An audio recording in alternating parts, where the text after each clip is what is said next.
It was the second week of October 2017 when I decided to take a solo camping trip to clear my head. I had just turned 34 a week before. I was living alone in Carlisle, England, and things were quiet in my life. Too quiet. I'd gone through a breakup earlier that summer. Work at the garage had slowed down, and most nights I just stayed in watching whatever crap was on the telly. So I figured getting out into nature, breathing some cold air, and sleeping in the woods might shake things up in a good way. I'd always liked camping. Grew up going on trips with my dad when I was a kid. Nothing extreme, just weekends in the Lake District or out near Kielder Forest. This time, I wanted something a bit more remote. Somewhere quiet, but not too far to drive. After digging around on some old hiking forums and reading a couple posts, I found talk of an old trailhead deep in Northumberland, near a half-abandoned forestry site north of Audubon. A lot of guys said the road used to be used by loggers back in the 80s, but these days it was just overgrown and unused. They said it was good for wild camping since no one really passed through anymore. That sounded perfect to me. I packed my old two-man tent, some food, 2 thermal flasks of coffee, and enough layers to get through the cold. The forecast said light rain, maybe some wind. Nothing serious. I loaded up my car early on a Friday and set off around midday.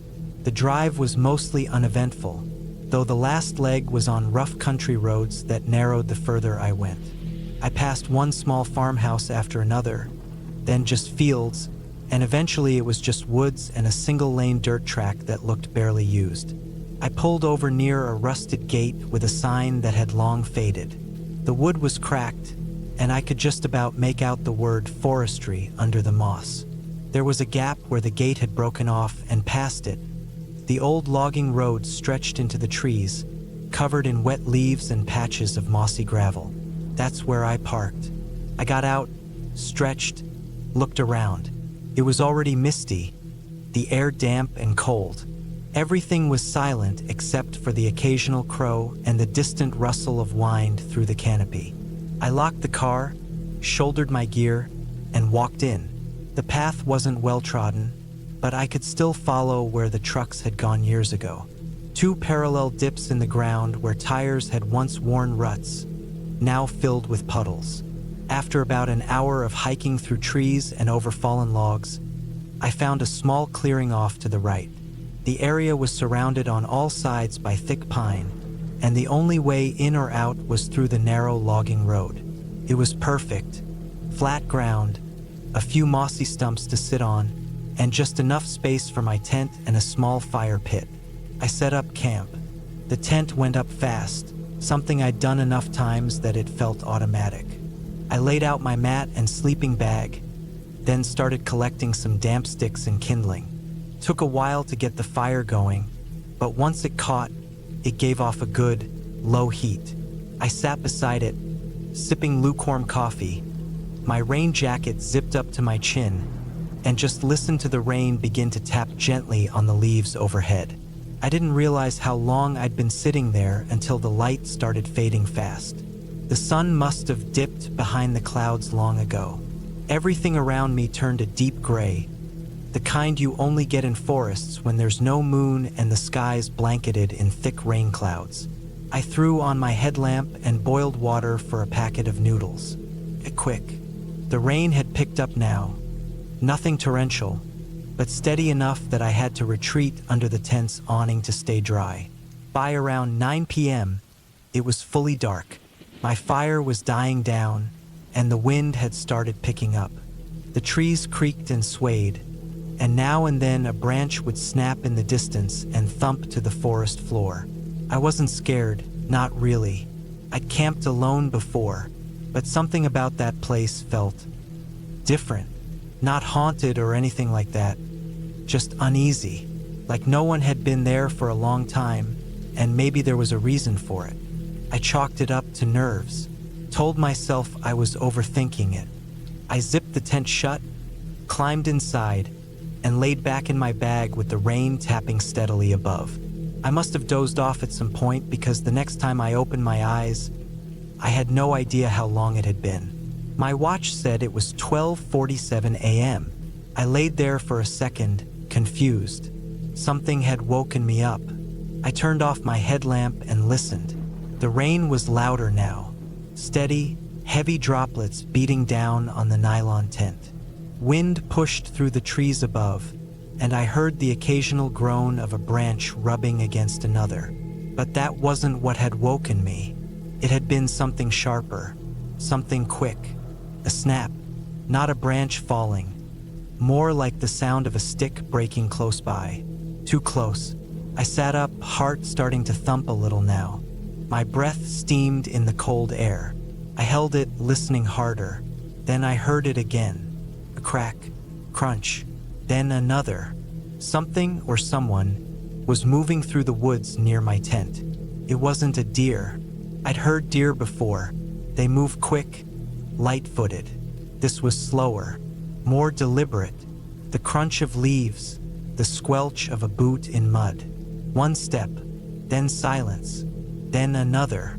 I turned my headlamp back on and grabbed the small camping knife I always kept next to me. Not that it'd do much, but it felt better than nothing. I unzipped the tent just enough to peek out into the darkness.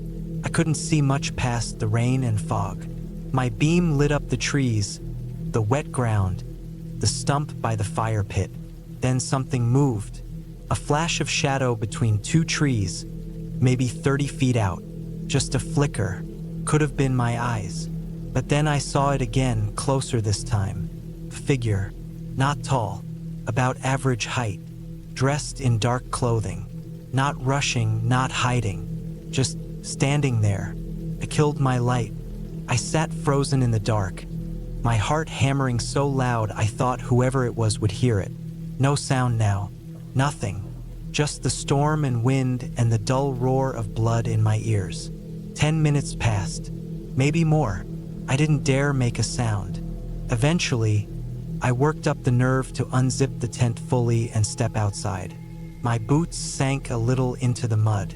I scanned the woods slowly with my headlamp.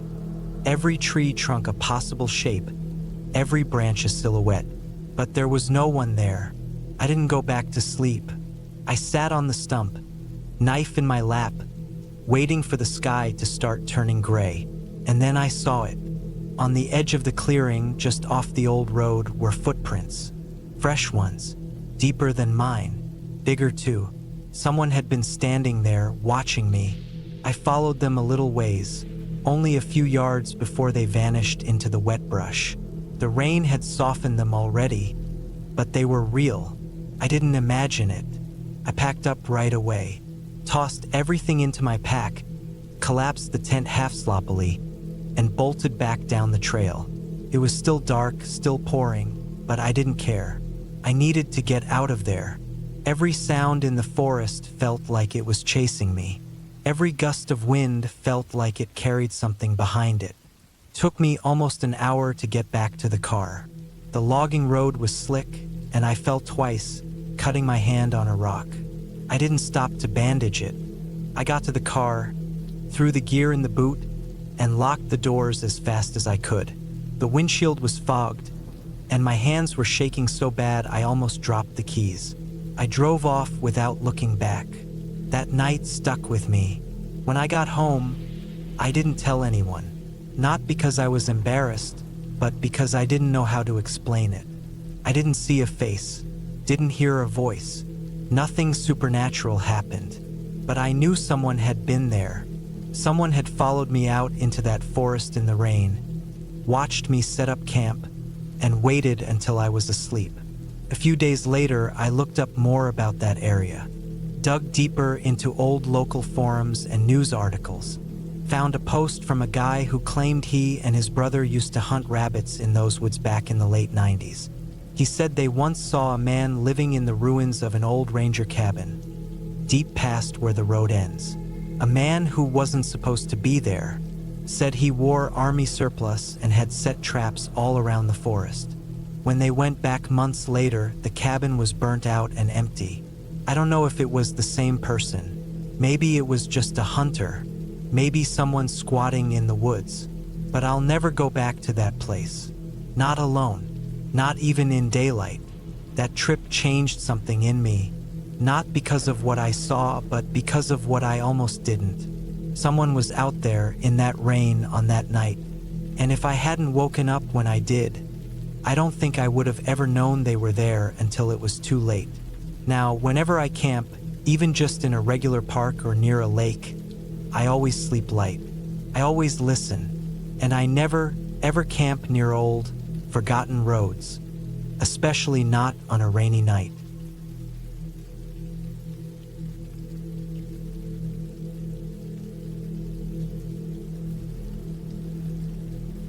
I was 34 when it happened. I'd been solo camping for almost a decade, mostly in Scotland and Wales, but sometimes in northern England too. I always preferred quiet areas far from tourist spots, somewhere you could breathe without hearing a phone ring or a dog bark.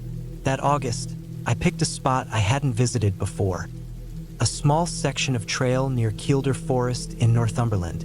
It was one of those lesser-known loops just off the Pennine Way, not marked on most tourist maps. A local hiker I'd met online mentioned it casually once, saying it was peaceful and remote. That's all I needed to hear. I parked my car in a tiny village called Lanehead, locked it, double-checked my gear, and started walking. It was around midday. I'd packed light, just enough food for 2 days, a one-man tent, a lightweight sleeping bag, and my usual tools: water purifier, compass, small stove, and a knife I always carried on long treks.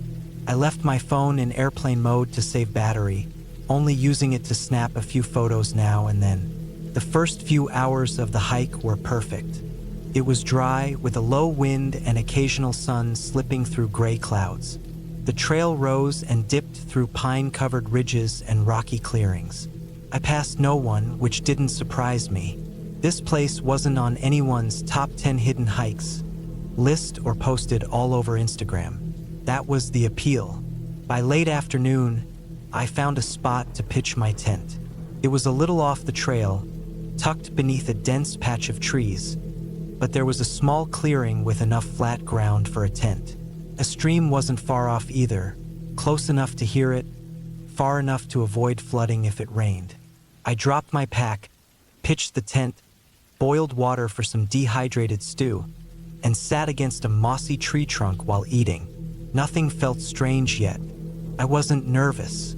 I'd done this dozens of times. But just before sundown, maybe around 7:30 p.m., I thought I saw someone walking through the trees about 60 feet uphill from me. Just a glimpse. I looked up and saw what I thought was a man, tall with a pale jacket or shirt, passing through a gap in the trees. He didn't look in my direction. He was moving slow, kind of dragging one leg. Not limping exactly, but dragging it like it wasn't working right. He disappeared behind the trees and didn't come back into view. It didn't unsettle me right away. I just assumed it was another hiker, maybe taking a shortcut or looking for a place to set up camp himself. That happens more often than people think. A few minutes passed, then I got up and scanned the hillside again. Nothing. The trees were too thick to see much anyway. I let it go. It wasn't illegal to camp here, and there was room enough for 2 tents if it came to that. By the time it got dark, I had forgotten about him. I zipped up my tent, crawled inside, and lay on my back reading a book under my small lantern. The air was cool but still. There were no strange sounds, just the normal rustling of the forest and the occasional chirp of insects. Eventually, I drifted off. I woke up around 3 a.m. to a soft thudding sound.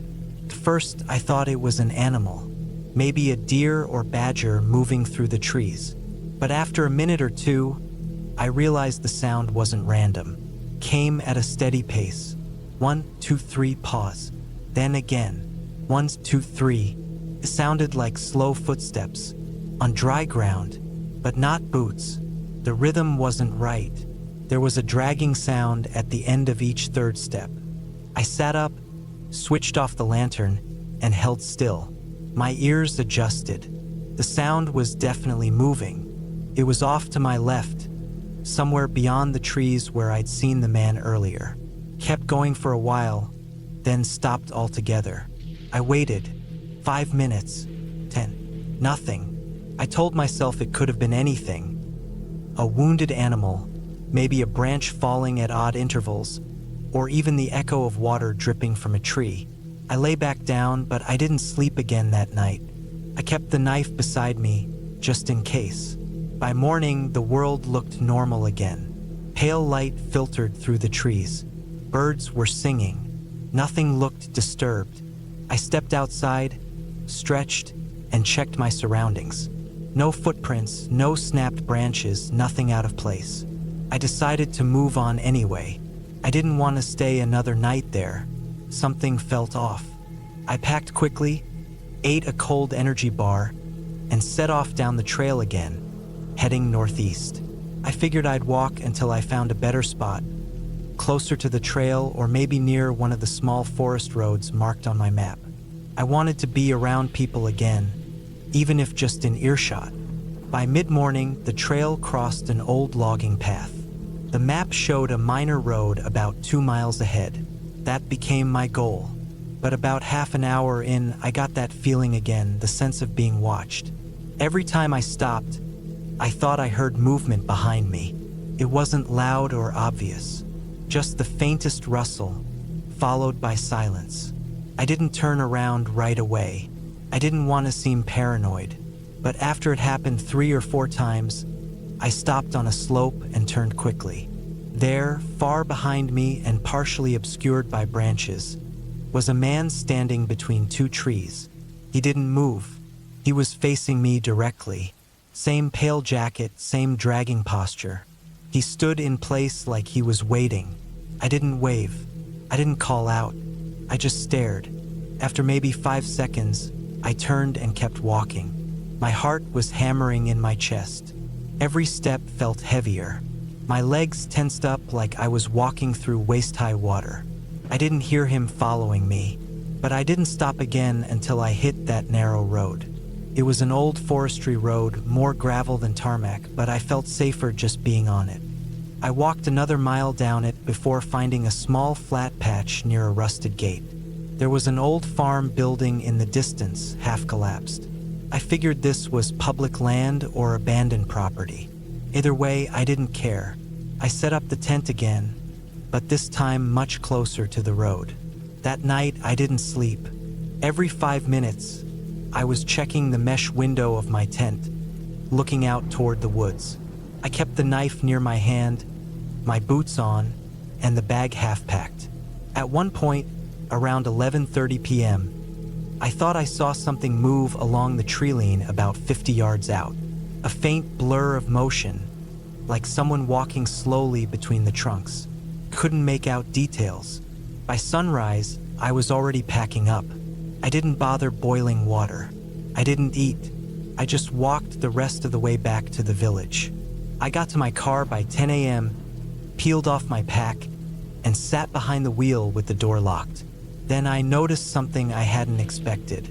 There was a smear on the driver's side window, like a dirty handprint. Long, narrow fingers. Greasy. Faint, but visible in the morning light. The kind of mark you'd leave if you leaned in to look through the glass. I hadn't left it there. The car had been locked the whole time. No reason for anyone to come near it. That was it for me. I didn't report anything. What could I say? That a man watched me in the woods? That I heard footsteps? That someone might have looked inside my car? No crime had been committed. Still, I didn't go back to Kielder Forest. I haven't been back to that part of England since. I've camped since then, but never alone, and never in remote woods again. Now I stick to campsites with other people around. I carry a GPS beacon now too, something I never thought I'd need. Whatever that man was doing out there, he wasn't lost and he wasn't hiking. He was watching, and he was following, and I still don't know what would have happened if I'd stayed another night.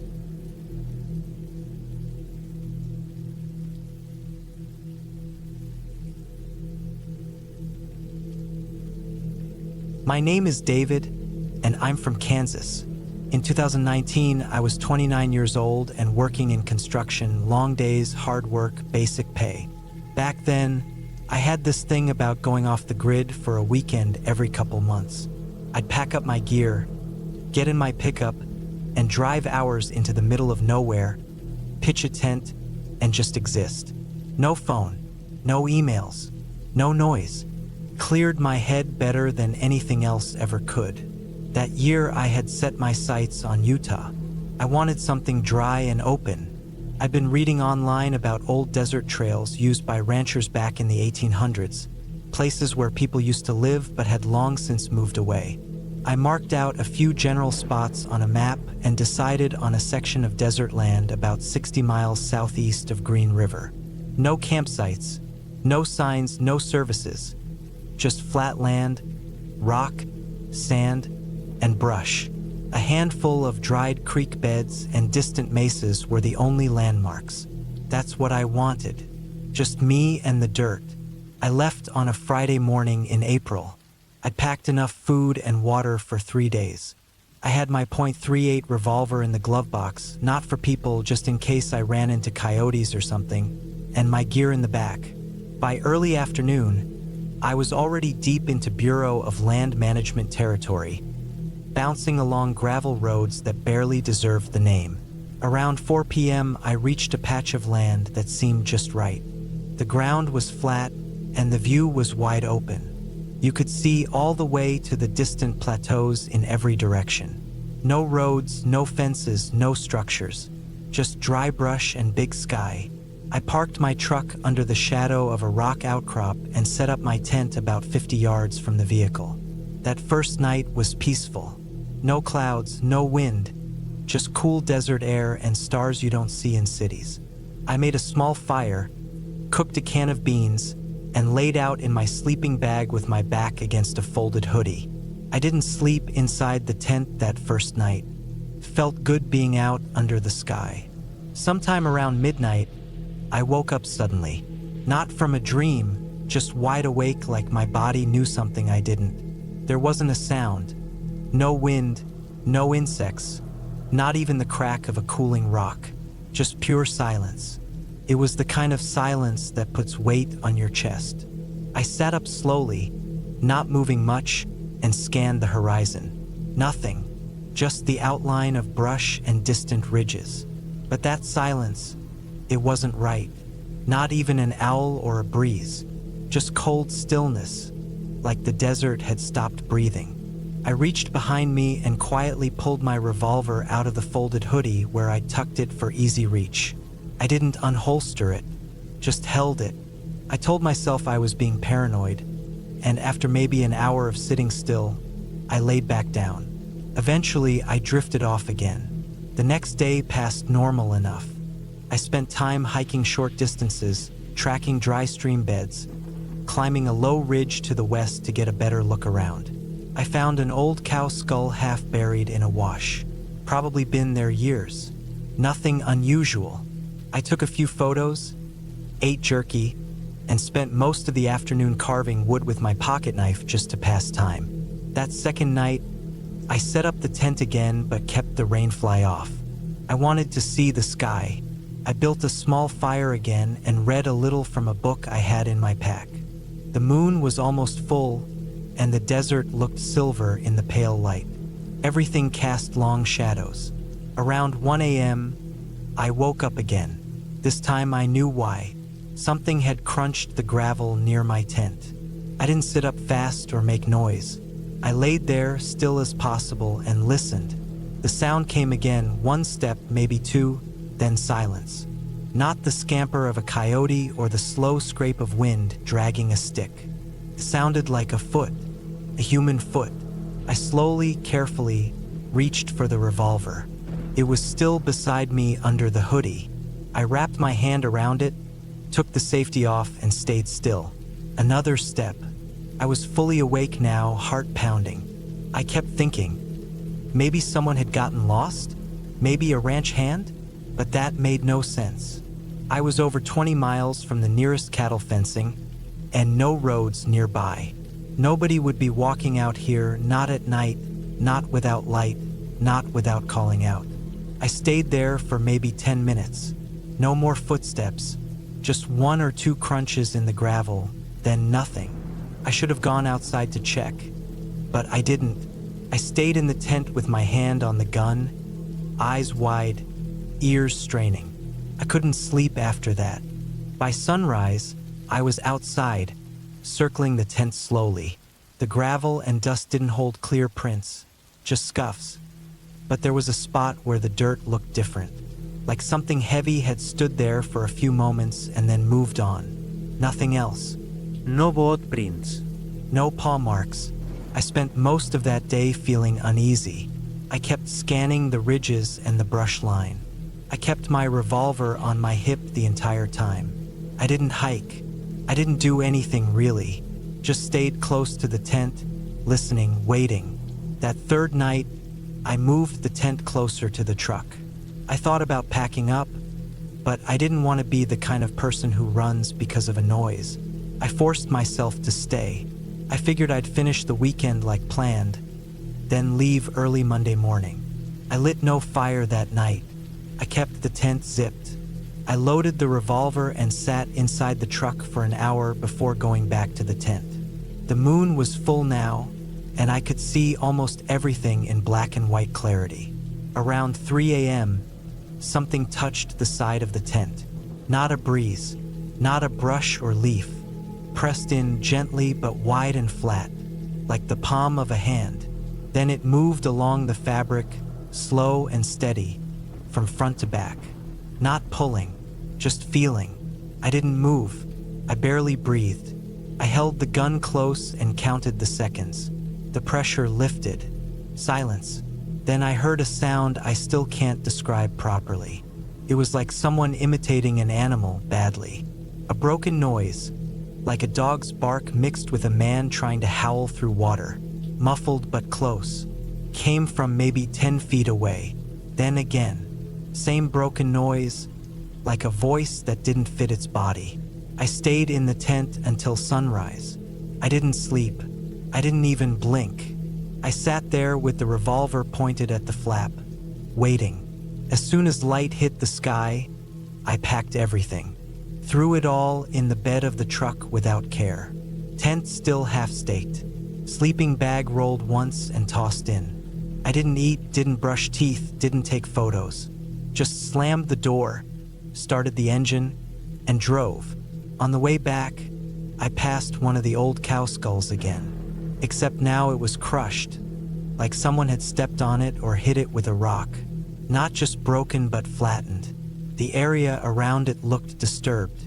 A few rocks out of place, a circle of scuffed dirt like something had crouched there for hours. I didn't stop again until I reached Green River. I sat in the gas station parking lot for nearly half an hour, staring into nothing. I wanted to believe I had overreacted, that maybe it had been a coyote brushing the tent, that maybe the sounds were just wind and brain tricks, but I couldn't make myself believe it. I knew what I heard. I knew what I felt. I went home and didn't say anything to anyone. Not at first. Not until a few months later, when I read a forum thread about strange things seen in the Utah desert. People talking about tall figures moving through brush, about strange sounds at night, about seeing what looked like a person, until it moved in a way no person should. They called it a skinwalker. I don't believe in myths or monsters. I never have. But I do believe something was out there with me. Something that stood on two legs and watched from the dark. Something that waited until I was alone and still. Something that could mimic sound but not well. Something that wanted me to know it was close, that it could have come into the tent if it wanted. I've never gone back to the desert. I still camp, but only in forests now. Near people, near noise, near roads. Whatever I saw or didn't see, out there near Green River, it wasn't a coyote. It wasn't a man. And it wasn't something I ever want to see again.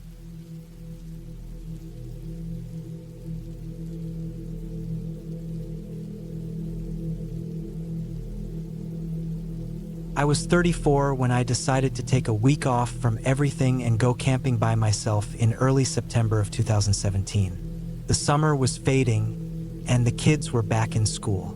I figured the parks would be quieter. I was living in Cincinnati at the time, and after looking at a few maps and forums, I settled on heading to the Mark Twain National Forest in southern Missouri. I didn't want a campground with toilets and fire pits. I wanted real quiet. The kind of quiet you only get miles into the woods, away from everything. I packed my gear carefully. Tent, sleeping bag, cookware, knife, flint striker, first aid kit, compass, topo map, power bank, headlamp, and my old .38 snub nose I kept locked away at home. I had never fired it outside a range, but I always brought it when I camped alone.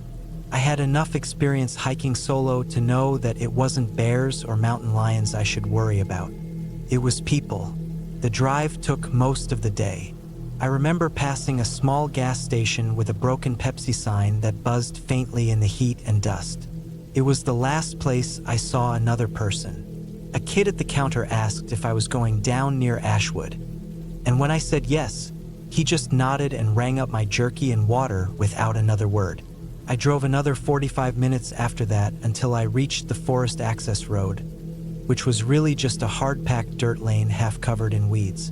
From there, I hiked about 6 miles off-trail through the thickest woods I'd ever been in. Oaks, hickories, and a few pines packed so tight you could go 20 feet and feel like you hadn't moved at all.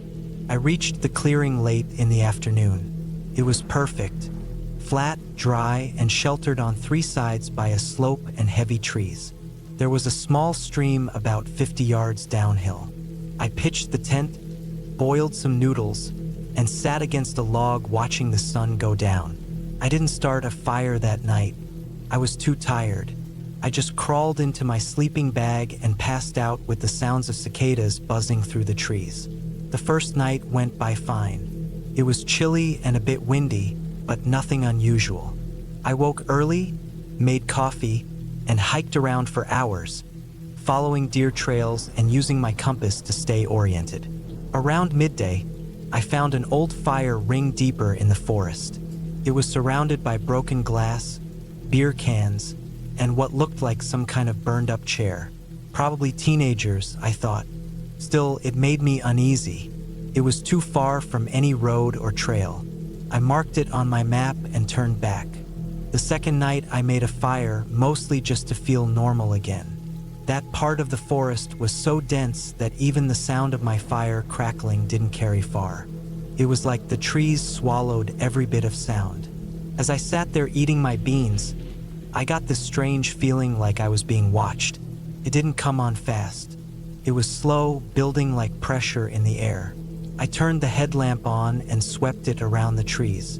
Nothing, just bark and leaves and that wall of black beyond the beam.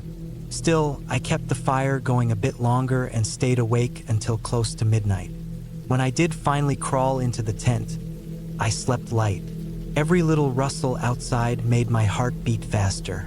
But I told myself it was just squirrels, maybe a raccoon. That made sense. I even convinced myself that I was just jumpy because of the garbage site I found earlier. But when I woke up the next morning, something was off. At first, I thought it was just the light, too dim for how late it was. Then I noticed the tent's zipper was open about 6 inches at the bottom. I never leave it unzipped. Never. I sat up and checked my pack. Everything was there. Knife, gun, gear. Nothing missing. No tracks outside the tent either. Just the usual forest floor, disturbed from me walking around. I figured maybe I hadn't zipped it fully. Maybe I was tired. Maybe the wind shifted it. I zipped it back up and pushed the thought aside. Still, I kept the gun closer that day. I didn't hike far. I stayed near camp, mostly gathering wood and trying to shake off the unease. Around 4 in the afternoon, I heard something out in the trees to the east. Heavy steps. Not constant, just a few crunches. Then silence. Then more. Spaced apart like someone was trying to move quietly but didn't know how to walk in the woods. I froze and stared into the trees for a long time. I couldn't see anything. No movement. But the sound came again. Crunch, then a pause, then crunch, crunch. I shouted something without thinking, then realized what I'd done. I never shout in the woods. I hate even talking out loud when I'm alone out there. I couldn't take the silence anymore. The steps stopped. I stood there with my back to the tent for 10 minutes. When nothing else happened, I went back to the fire pit and sat down. That night, I kept the gun in my sleeping bag. I zipped the tent all the way up, locked it from the inside, and tied the zipper pull to the mesh with a loop of cord, just in case. I barely slept. Every time the wind shifted, I thought I heard something out there. When dawn came, I got out fast. I started to boil water and saw something odd about 30 feet from my tent, right near the trees. There were footprints in the dirt. Not deep ones, just partial tracks in the thin layer of dust and leaves. Bare feet, adult-sized. They came from the trees, circled the tent once, and disappeared back into the woods. I didn't move for a long time. Then I packed up. Not all my gear, just the tent, bag, food, water, gun. I left the cookware and a few other things behind. I needed to move fast and light. I didn't feel safe heading back the way I came. Whoever was out there might know that route. Instead, I turned north, toward a logging road I remembered seeing on a map. It was supposed to be rough and unused, but it would get me out faster if I moved fast. I hiked hard all day, barely stopping to drink. The woods were endless. I felt like every branch held eyes. The sun dropped behind the hills before I found the road. It was overgrown and half washed out, but I followed it anyway. I walked with the gun in one hand, the flashlight in the other. Around dusk, I saw something that stopped me cold. A blue tarp, maybe 30 yards into the woods, pulled tight between two trees. Not old and shredded like a hunter's blind, but fresh, clean edges. I crouched down and watched it for 10 minutes. Nothing moved, no sounds. Then a flicker of motion, a shadow inside. I backed away slowly, keeping trees between me and the tarp, then turned and walked fast up the road. I walked for hours. Around midnight, I heard a truck engine, far off, but steady. I followed the sound and eventually came out near a gated entrance with a rusted sign, Riverside Timber Management. I climbed the gate and didn't stop walking until I hit a blacktop road just after 2 a.m. I flagged down a passing delivery truck around dawn. The guy didn't ask many questions, just gave me a ride to a diner near Salem. I called a buddy to come get me from there. I never went back to that forest. I never checked if anyone else had reported strange things around there. I don't even know if what I saw was a person or something else, but it doesn't matter. It was real. I felt it. I saw the tracks. I saw the tarp. Someone was out there. I've camped since then, but never alone and never off-grid. I sold the tent. I keep the .38 closer now, even at home. Sometimes when I wake up in the middle of the night, I think about that footstep outside the tent. That slow, quiet step of someone who wasn't in a hurry. Someone who had all the time in the world to wait. And I wonder what would have happened if I hadn't woken up when I did.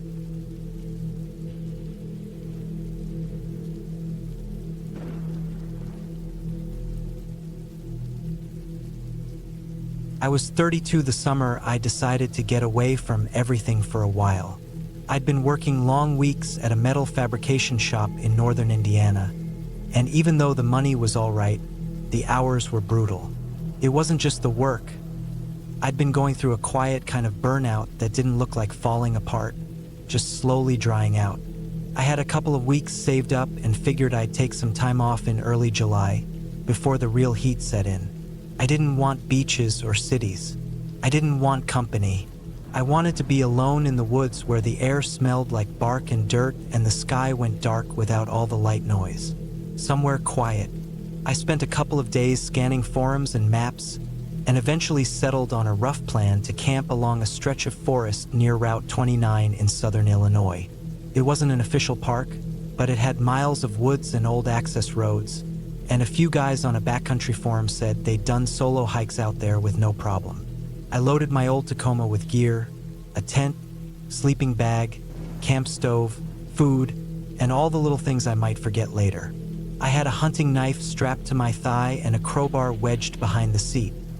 Not because I expected trouble, but because I'd rather have them and never need them. I told my buddy Marcus I'd be off the grid for a few days and gave him a general area on the map. Just a precaution. I set out on a Tuesday morning. It was already warm by the time I turned off the main highway onto a cracked old access road, which slithered its way through thick groves of trees and low green hills. I kept driving until I found a wide dirt clearing that looked like it hadn't been used in a while. No tire tracks, just dried mud and flattened grass. I killed the engine and got out. The only sounds were birds, insects, and the faint creak of trees shifting in the breeze. I hiked a bit deeper in before setting up camp. I wanted to be out of sight from the road.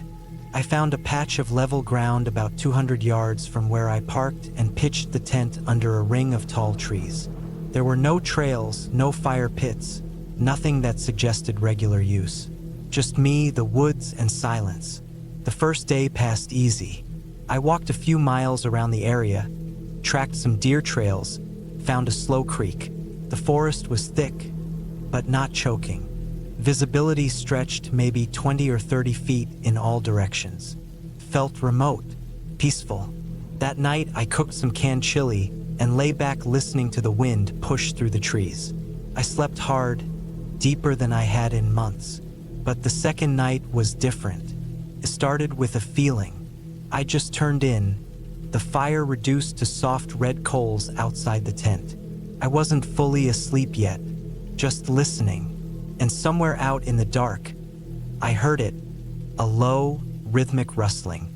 Not the kind of scatter a rabbit makes or the crunch of branches under a deer's hooves. This was slower, heavier, like footsteps but drawn out and careful. I stayed still, holding my breath. I didn't unzip the tent. I just listened. The sound would come for a few seconds, then stop. Then nothing. Then again 2 or 3 slow steps. Then silence, too far off to make out clearly, but close enough that I could hear the pattern. Then nothing at all. I told myself it was probably a raccoon or something, maybe a bear, though that was unlikely for the area. I kept the knife close and didn't sleep much. The next morning I walked the perimeter, trying to convince myself I'd imagined it. There were no tracks that I could find. But the weird thing was, something had moved my gear.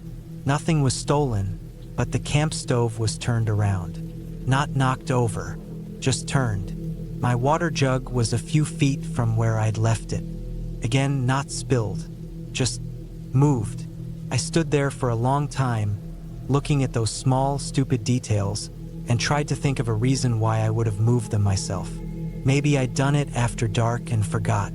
Maybe, that afternoon, I took my pack and walked a few miles deeper into the woods. I thought about cutting the trip short, but it didn't feel right. I come here to be alone, to push past whatever had been gnawing at the edges of my life back home. Some part of me didn't want to admit I was spooked. But that night, something happened that I couldn't ignore. It was past midnight when I woke up. The forest was still, too still. No wind, No crickets. just a thick, waiting silence. I don't know what woke me. Maybe instinct, maybe sound. I lay on my back, heart thumping, staring at the roof of the tent. And then I heard it. Faint scrape just outside. Then another. Then a light, measured pressure against the fabric wall near my feet. Like someone pressing their fingers through the tent slowly. Not clawing, not shaking, just pressing. I didn't move. I didn't breathe. The pressure lingered a few seconds, then stopped. Then the same motion came again, this time along the side of the tent, dragging slowly across from the middle to the back. I grabbed the knife. The sound stopped. I sat there for what felt like an hour. Then I snapped on my flashlight and unzipped the tent in one motion, blade in hand. Nothing. Just trees and the soft red glow of the coals outside the ring. I scanned the trees. My light caught nothing unusual. No eyes, no figure, just the motionless dark. But I didn't sleep again that night. By morning, I'd decided to leave. I packed quickly. There were no footprints. No Tourn Fabric. No sign of anything. But I couldn't shake the feeling that something had watched me. Something that knew how to stay just far enough away. I loaded the truck and drove down the same road I came in on. The forest was quiet as I left it behind. I hit pavement about 20 minutes later and stopped at a gas station near a farming town. As I stood by the pump, I checked the bed of the truck and saw something I hadn't noticed when I left. A single rusted padlock sitting on the tailgate. Not mine. It was old, the kind you see on barns or storage sheds. Scratched, corroded, but intact. I hadn't brought it. I would have seen it while loading. It wasn't there before. I stood there staring at it for a long time. Later that week, I looked up old news articles from the region. Just out of curiosity. I found nothing recent, but there was one article, dated 15 years earlier, about a small, unregistered cabin out in the woods near Route 29. It had been raided after neighbors reported strange behavior. A man in his 50s had been living off-grid for years. They found journals, traps, knives. No confirmed crimes, but he was taken in for psychiatric evaluation. The kicker? The cabin was about 2 miles from where I'd camped. I don't go camping alone anymore. Not in areas that quiet. Not where people don't go. Sometimes I think about what would have happened if I'd stayed one more night. If I hadn't unzipped the tent when I did. If I hadn't left that morning. I never figured out who left that lock in my truck. But sometimes, when I can't sleep, I think about the fingers pressing slowly into the fabric. Careful, testing, and I know it wasn't an animal.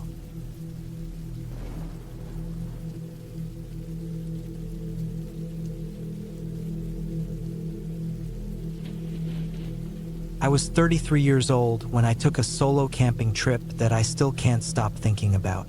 It was September of 2017, early fall, when the Colorado air was beginning to get colder, and the leaves had just started changing into those sharp yellows and burnt oranges. I'd been going on solo camping trips for almost 10 years at that point, usually once every few months whenever I needed to reset my head. I liked the silence. I liked how the woods didn't ask anything of me. I liked waking up in a tent and not hearing a single car. That year, I was working in Fort Collins and had been pulling 60-hour weeks for a while. The work pressure was insane. I'd been breaking out in rashes, barely sleeping, eating fast food, and snapping at people. I needed a break from everything. No phone, no news, no traffic. Just trees, dirt, firewood, and time. So I took 5 days off work and drove west into Roosevelt National Forest. I didn't go to any of the official campgrounds. I found a narrow trail, Ridge Trail number 918, a small hiking path I'd seen before but never followed fully.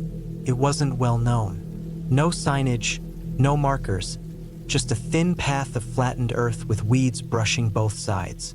I parked about a mile down from where the trailhead begins.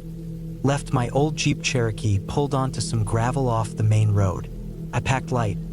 A tent, tarp, fire starter, sleeping bag, my folding knife, a pot, a few meal packs, trail mix, a stainless steel bottle, flashlight, extra batteries, and a GPS device that I turned off to save power unless I needed it. I didn't bring a gun. I never did. I'd always relied on my instincts and never had trouble before. The hike was slow at first. The trail was overgrown but not dangerous. Dry pine needles and soft dirt padded every step. After about 2 hours uphill, I found a small open area that looked good, flat ground, surrounded on 3 sides by tall evergreens, and a little stream down about 40 yards away. It was perfect. I set up my tent under a slight overhang of trees, cleared the fire pit, laid down my gear, and got everything organized like I always did, neatly so I could find things in the dark. I remember sitting on a fallen log that first evening, just breathing in the cold air, watching the wind knock yellow leaves loose from the trees. The first night went like it always did. I lit a small fire, cooked one of the meal packs, and lay in my sleeping bag with my headlamp and a paperback until I got tired. I woke up around 3 a.m. to a light rain tapping the tent. It stopped before sunrise and I went back to sleep. By the second day, things felt good. I spent hours walking around the ridge, not straying far, just exploring the perimeter and checking out the slope of the land. I marked my path with small rock piles, like I always did, so I could trace it back. I didn't see or hear anyone. No planes, no engines, no voices. Just birds and wind. It was sometime late that second afternoon that I started to feel off. It was a subtle shift. Not something I saw, not a sound, just a feeling. The air felt different, like the woods had paused, like the wildlife around me had gone quiet. I stopped on the slope I was climbing and looked around. Everything looked the same. Trees, rocks, old logs, sky. But something felt wrong. I suddenly got the urge to return to camp. I turned around and walked back quickly. No panic, just focused movement. I followed the rock piles I'd made. It only took maybe 20 minutes to get back to camp, but when I got there, something looked different. At first I didn't see it, but after standing there for a few seconds, I realized the small tarp I'd stretched over my firewood pile had been moved. It wasn't where I'd placed it. I crouched down and checked it.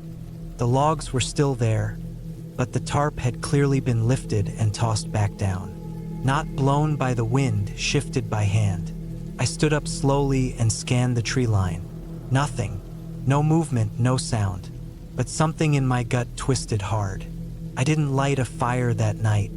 I ate trail mix cold in the tent, and I kept my flashlight in my hand the whole time. I zipped the tent up and lay there, listening. Every snapping branch outside sounded like footsteps. I kept telling myself it was just deer, maybe a raccoon, but that feeling didn't leave. Around midnight, I heard something that didn't match any animal noise. It was a thud, a dull, flat thud, not a branch falling, not something random. It sounded like a boot hitting the ground, deliberate, heavy, and it was close. I sat up fast. My heart was pounding. I turned off my headlamp so I wouldn't give myself away. I waited, listening hard. 30 seconds passed. Then another sound, softer this time, like fabric scraping. Then nothing. I stayed frozen for maybe an hour. Eventually, exhaustion took over, and I drifted off in and out of light sleep. But I never really relaxed. The next morning, everything outside looked the same. Tent untouched, supplies in place, but the tarp was missing, gone completely. I stood there trying to think. I walked the immediate area for maybe 30 yards in each direction, scanning the ground. No sign of the tarp, no footprints, but the ground was mostly needles and leaves. Nothing that'd hold a clean print.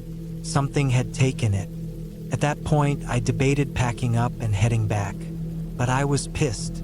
I felt like someone was messing with me, and I didn't want to retreat. I wanted to know who or what was out here. I stayed a third night, but this time I didn't sleep in the tent. That evening, I packed up my gear quietly and moved about 50 yards uphill behind a thick line of trees. I laid my sleeping bag under a pine canopy and sat silently, facing my own campsite from the distance. My goal was to stay hidden and watch, see if anyone came back. I sat there for hours in the dark, the cold creeping into my legs, my back cramping up. But I kept watching. The fire pit was barely visible in the dark, but I could still make out the outline of the tent from the moonlight. Sometime after midnight, I saw it. A figure moved into the clearing. It wasn't an animal. It was tall, human, walking upright. No light, no sound. It moved straight to my fire pit. Couldn't breathe. I was holding my body completely still. The figure bent down. I heard a rustling. It stood again and moved over to the tent. It didn't unzip it, it just stood there, watching it. After maybe 2 minutes, it turned and walked back into the trees on the far side. I didn't sleep the rest of the night. As soon as the sun was up, I packed everything as fast as I could. But when I got to the tent, I saw what it had left behind. A long, thin piece of rope was laid neatly across the entrance, not tied to anything, just placed there perfectly straight, like someone wanted me to know they'd been there. I didn't stop to think. I didn't stop for food. I didn't even eat that morning. I threw everything into my bag and hiked out fast, skipping the trail markers I'd made, cutting straight downhill through underbrush. I got back to my Jeep and drove until I hit a gas station in a town called Estes Park. I sat there for over an hour with the door locked, just staring at the windshield. I never reported it. What would I even say? There was no real crime, no threat, just quiet signs, little things that added up to something very wrong. Since then, I haven't camped alone again. Even now, 8 years later, I still think about that figure. The silence, the rope, the tarp that vanished. And the part that gets me the most? They didn't take anything. They didn't destroy anything. They just watched. And that feels worse than anything else.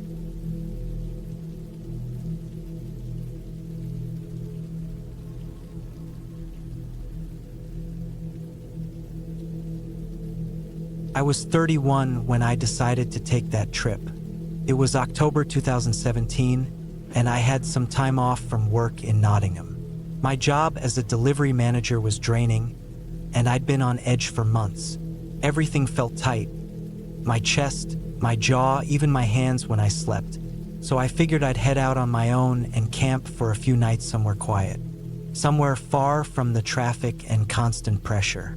I remembered this old spot from when I was about 15. My uncle had taken me there for a weekend in the woods, deep in Derbyshire, not far from Matlock. The place had once been a scout camp in the 70s, long shut down when I first saw it. Back then, the cabins were already falling apart, roofs sinking in, floors soft under your boots. But the area around it, thick trees, silence you could almost hear, stayed in my mind. I don't know why.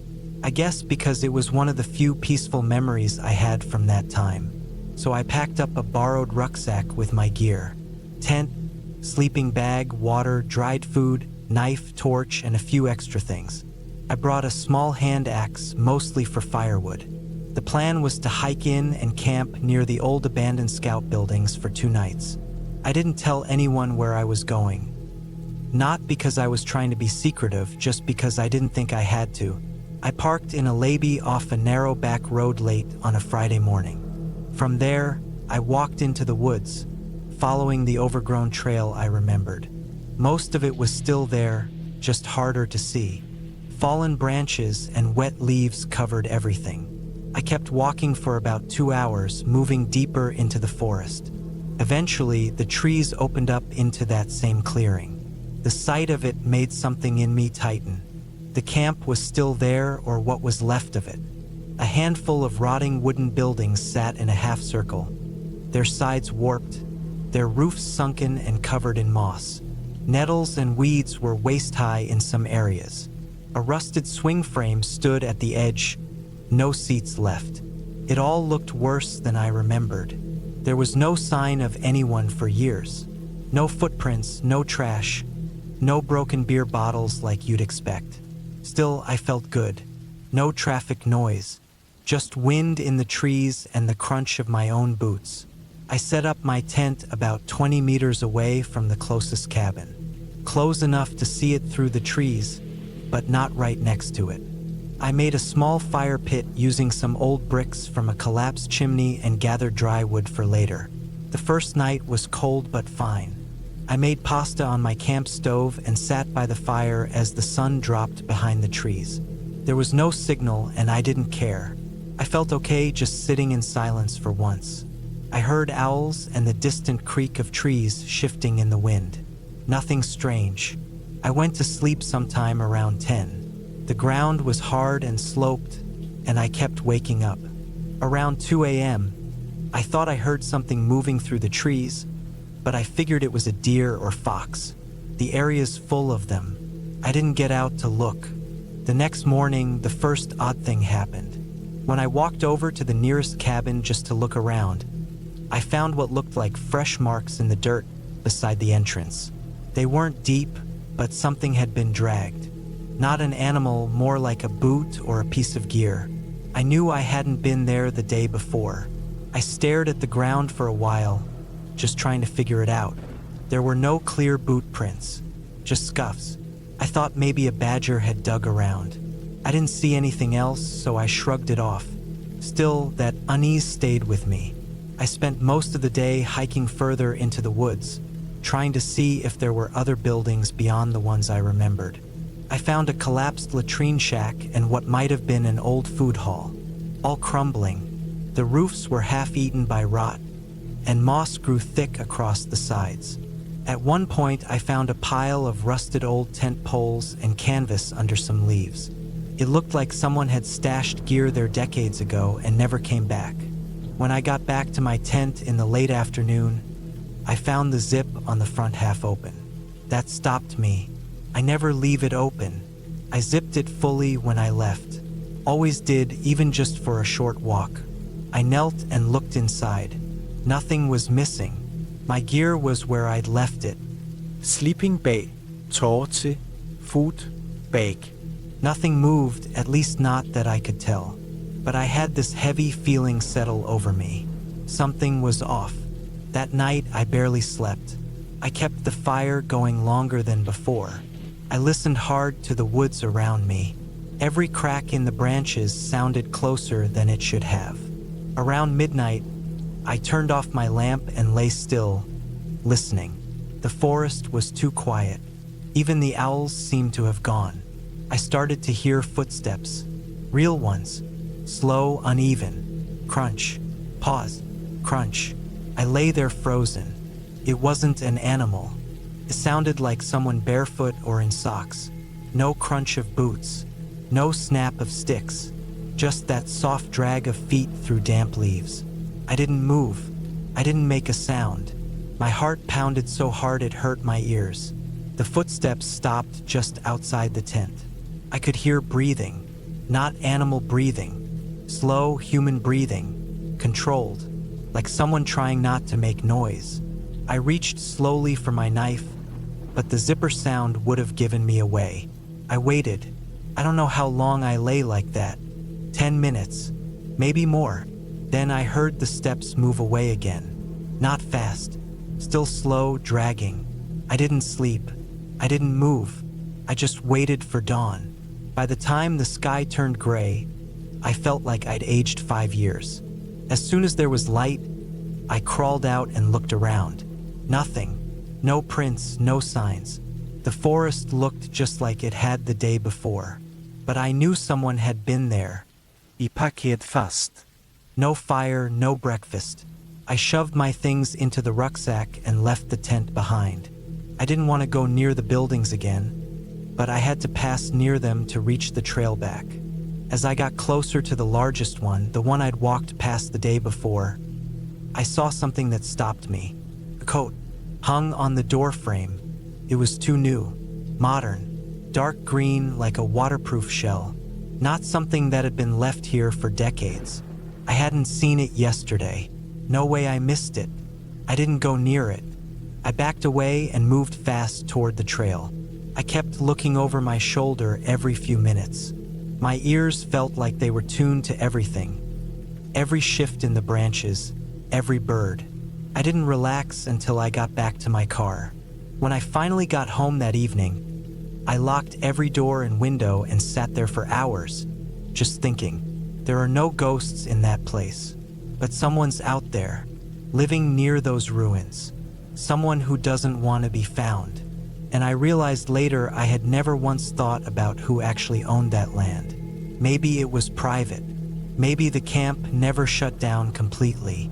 Or maybe someone moved into those cabins after they were abandoned, living off the grid. But they were there.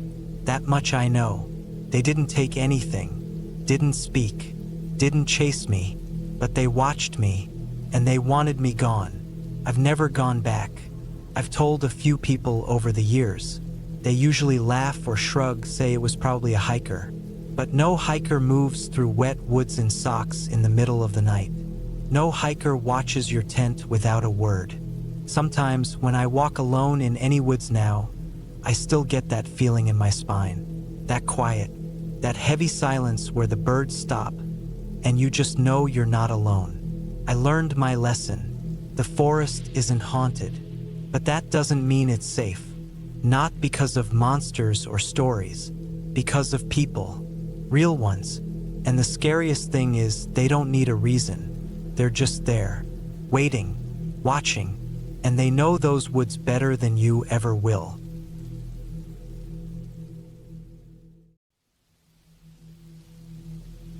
It was September of 2017, and I was 35 at the time. I'd been working construction jobs on and off for the last decade, mostly in the Northeast, but that year I was down south helping a buddy run a small renovation crew in Alabama.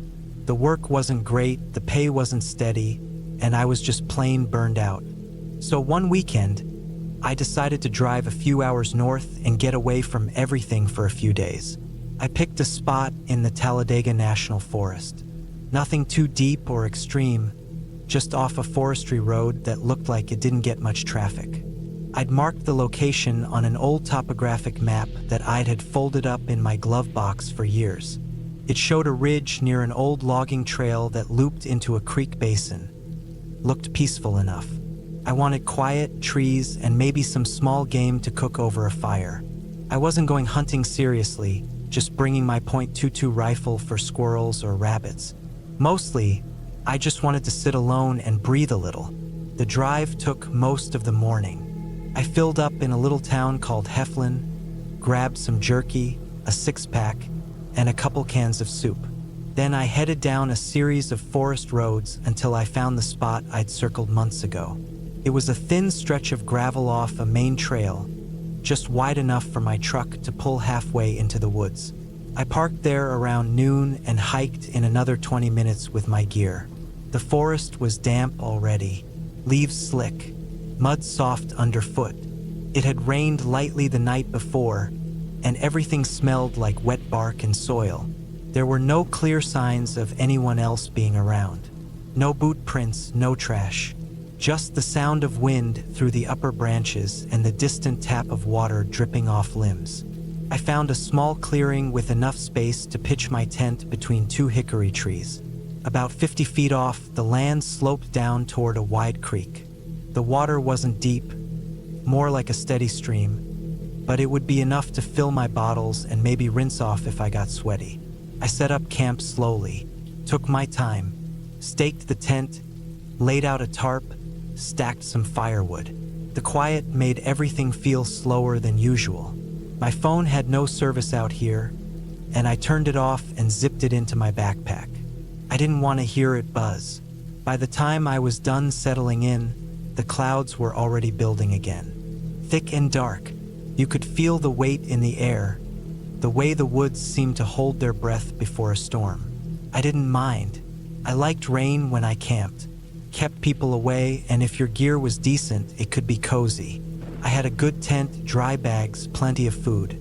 I grabbed my rifle and walked down toward the creek to see if anything was moving.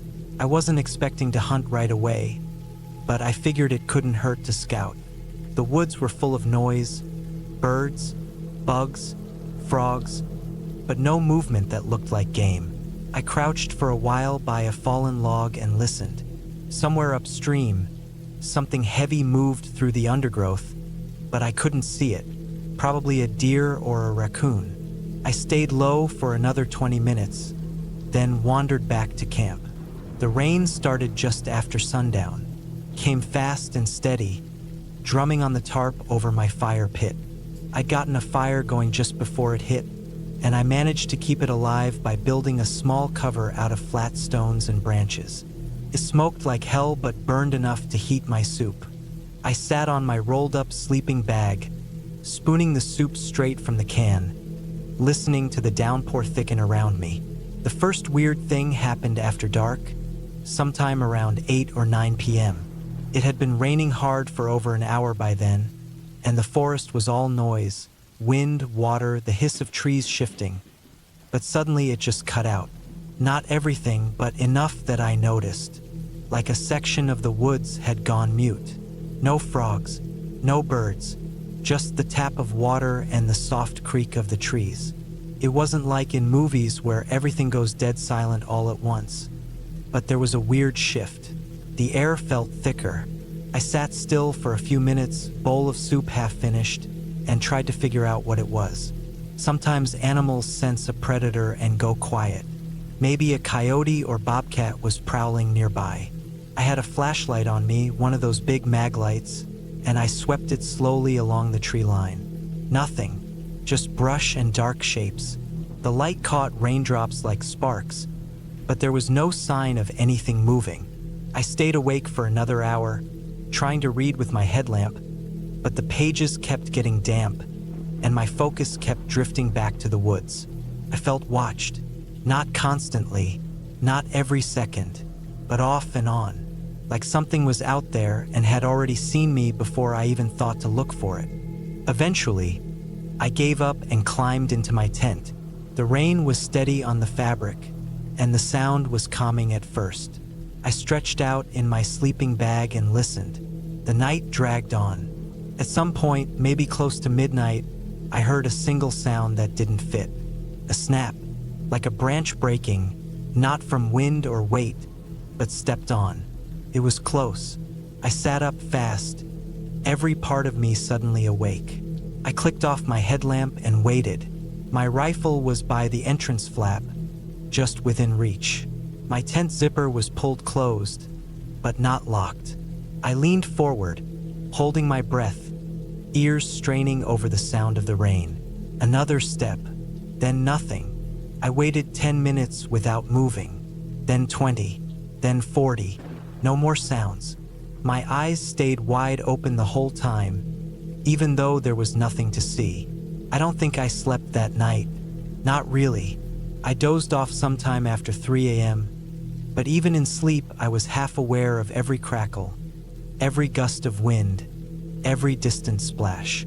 The woods were alive, but I didn't feel part of them. I felt like I was intruding. The next morning was gray and wet. My boots were damp, my fire would soak through. I boiled water for coffee and sat under the tarp, trying to make sense of the night. I told myself it was probably just a deer, maybe a feral hog, but I couldn't shake the feeling that it had come too close. No animal gets that close to a burning fire unless it's used to people, or unless it's desperate. I debated packing up and leaving right then, but part of me was stubborn. I'd driven all the way out here to clear my head, and I wasn't about to run off because of a broken branch and some bad weather. I stayed another day. The rain let up around noon, and I hiked further along the ridge, thinking maybe I'd scout a new place to set up camp the next night. I didn't see anyone. No people, no footprints. Just mud, leaves, rocks. Then I found something that made my stomach twist. About 100 yards uphill from my tent, near a dead pine, I saw an old lean-to. Not one built by forest rangers, but homemade. Sloppy, branches lashed with twine, half collapsed from age and weather. Inside, just some leaves, a rusted coffee can, and what looked like the remains of a fire pit. It hadn't been used recently, maybe not for years, but it hadn't decayed the way things usually did out here. Something about it felt paused, like someone had walked away and meant to come back. I took a few steps back, scanning the ground around it. No fresh prints, no recent trash, but I did notice some broken branches further up the hill. The kind you get when someone pushes through heavy brush. I didn't follow them. Instead, I went back to camp, slowly, checking over my shoulder the whole way. That night, the rain came back harder than before. Sheets of water slammed the tarp so loud I couldn't even hear myself think. I didn't bother with a fire. I just stayed inside my tent with the rifle across my lap, staring at the door flap. I knew I wouldn't sleep. Not now. Around 1 a.m., I heard something again. Not a step, not a branch, but a wet, dragging sound, like someone pulling a log across the mud. I held still. The noise stopped. Then, a minute later, I heard it again. Closer. Drag. Pause. Drag. I held my breath so long it hurt. Then it was gone. Just the rain. By morning, the trail near my tent was smeared. Not footprints, not tire marks. Just one wide path of flattened grass and mud. Like something had been moved. I packed up everything as fast as I could. Didn't eat. Didn't make coffee. Just shoved my gear into my pack. Took one last look at the trail and left. I didn't stop until I hit pavement. My boots were soaked. My shoulders were raw from the pack straps, and I could still feel that dragging sound in the back of my skull. I never found out what it was. I didn't go to the rangers. I didn't tell anyone, not even my buddy back in Alabama. What would I say? That the woods felt wrong? That something watched me all night? A few weeks later, I looked up the area again out of curiosity. There was a report online about an old logging camp up near that ridge, abandoned decades ago. A few vagrants had squatted there over the years. One guy had gone missing back in 2012. No signs, no body. I haven't gone camping since. Not alone, not in the rain, especially not near that ridge. Because I don't know what I almost saw or what almost saw me. But I know it didn't want to be seen, and I don't think it ever left.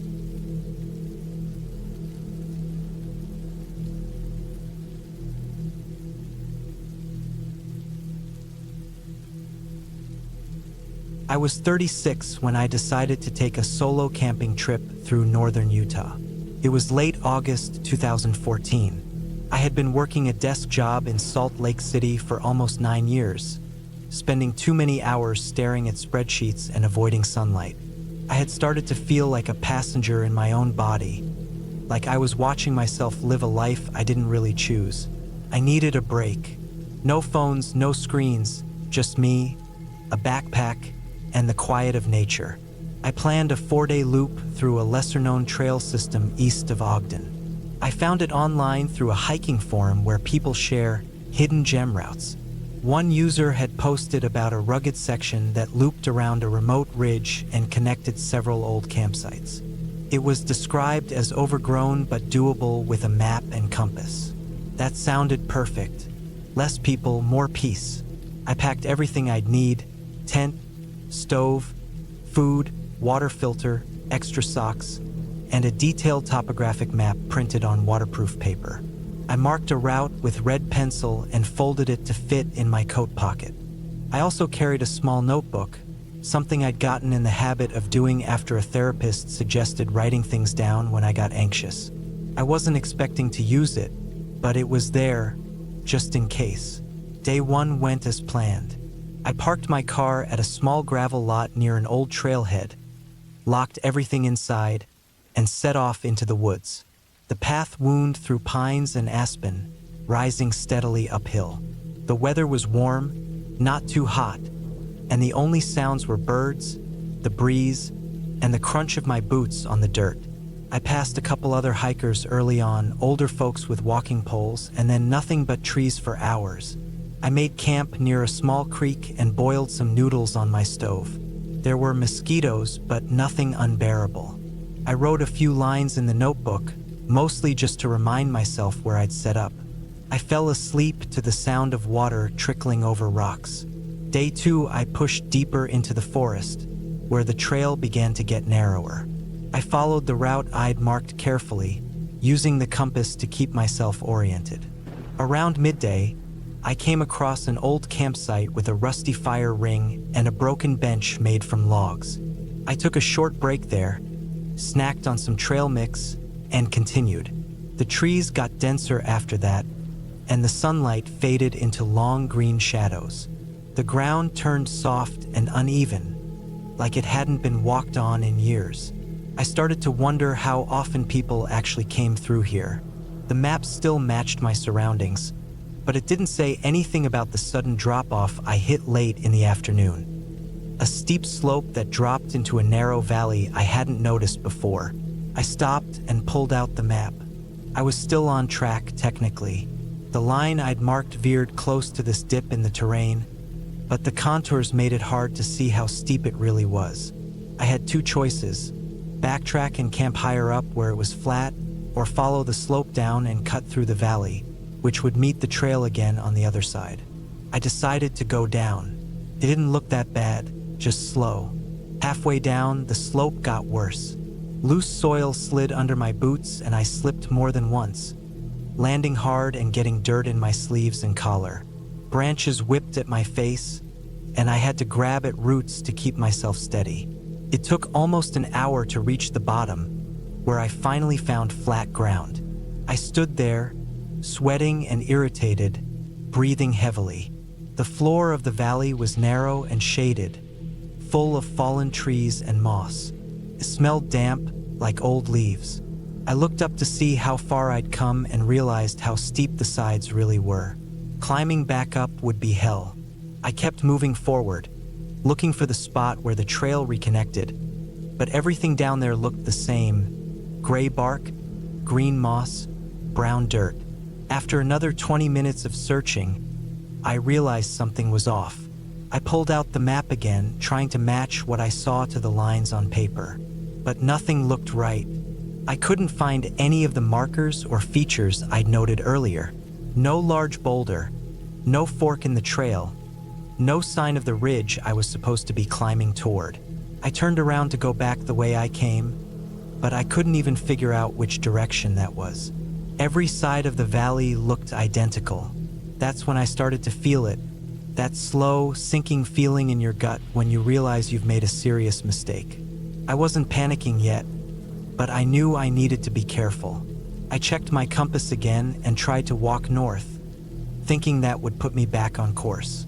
The ground stayed soggy and uneven, and the brush was thicker than before. I started seeing old tree stumps, some of them cut clean through.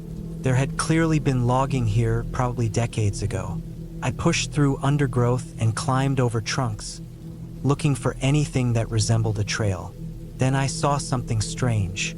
About 20 feet to my right, in a small clearing between the trees, there was a wooden post sticking out of the ground. It was about chest high and looked weathered, like it had been there a long time. I walked over to it. A rusted metal loop stuck out from the top, like something meant to tie a rope through. There was nothing else around it, no signs, no paths, no markings, just that one post standing alone in the woods. I stood there for a while, trying to figure out what it meant. Maybe it was part of an old boundary line or fence. Couldn't be sure.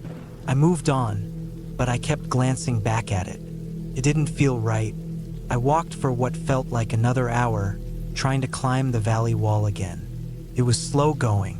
I kept slipping and grabbing trees to pull myself up.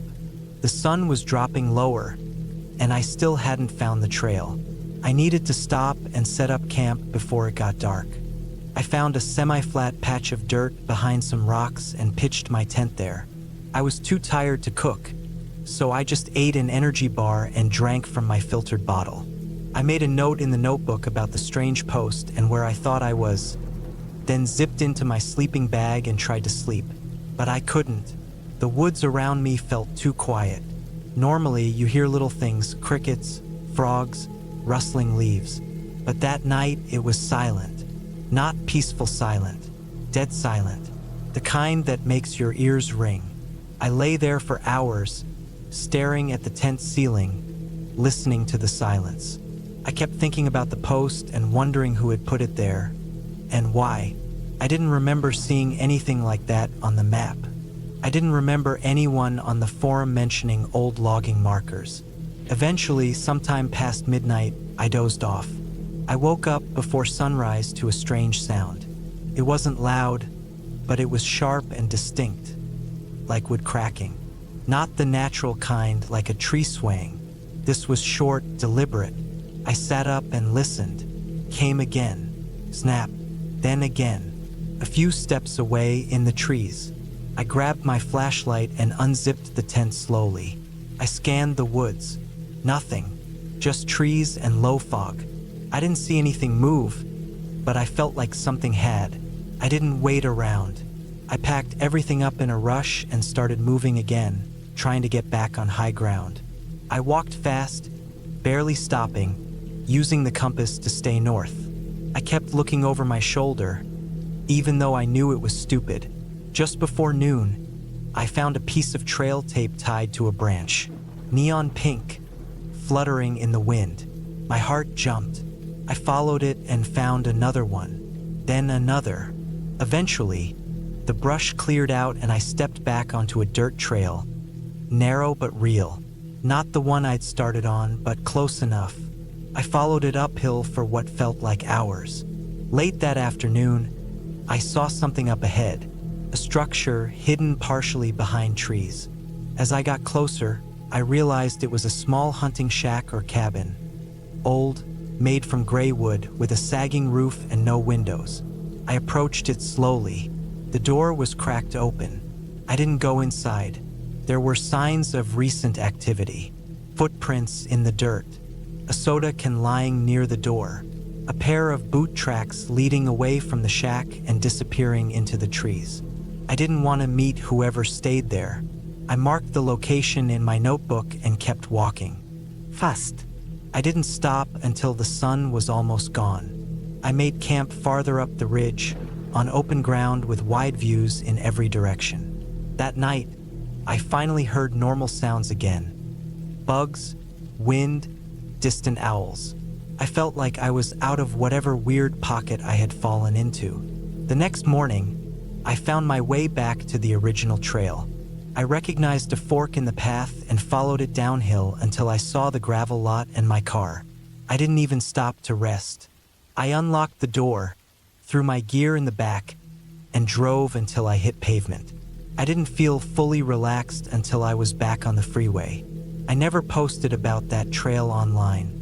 I kept the map, though, with my red line and all the little notes scribbled in the margins. I also kept the notebook, even the pages that got smudged with dirt and sweat. Sometimes I take it out and read the part about the wooden post, trying to make sense of it. The strangest part wasn't getting lost. That happens. The strangest part was the feeling I couldn't shake, that I hadn't just wandered into the wrong part of the woods, but into a part someone didn't want me to find. And they had seen me before I ever saw them. I never went camping alone again after that.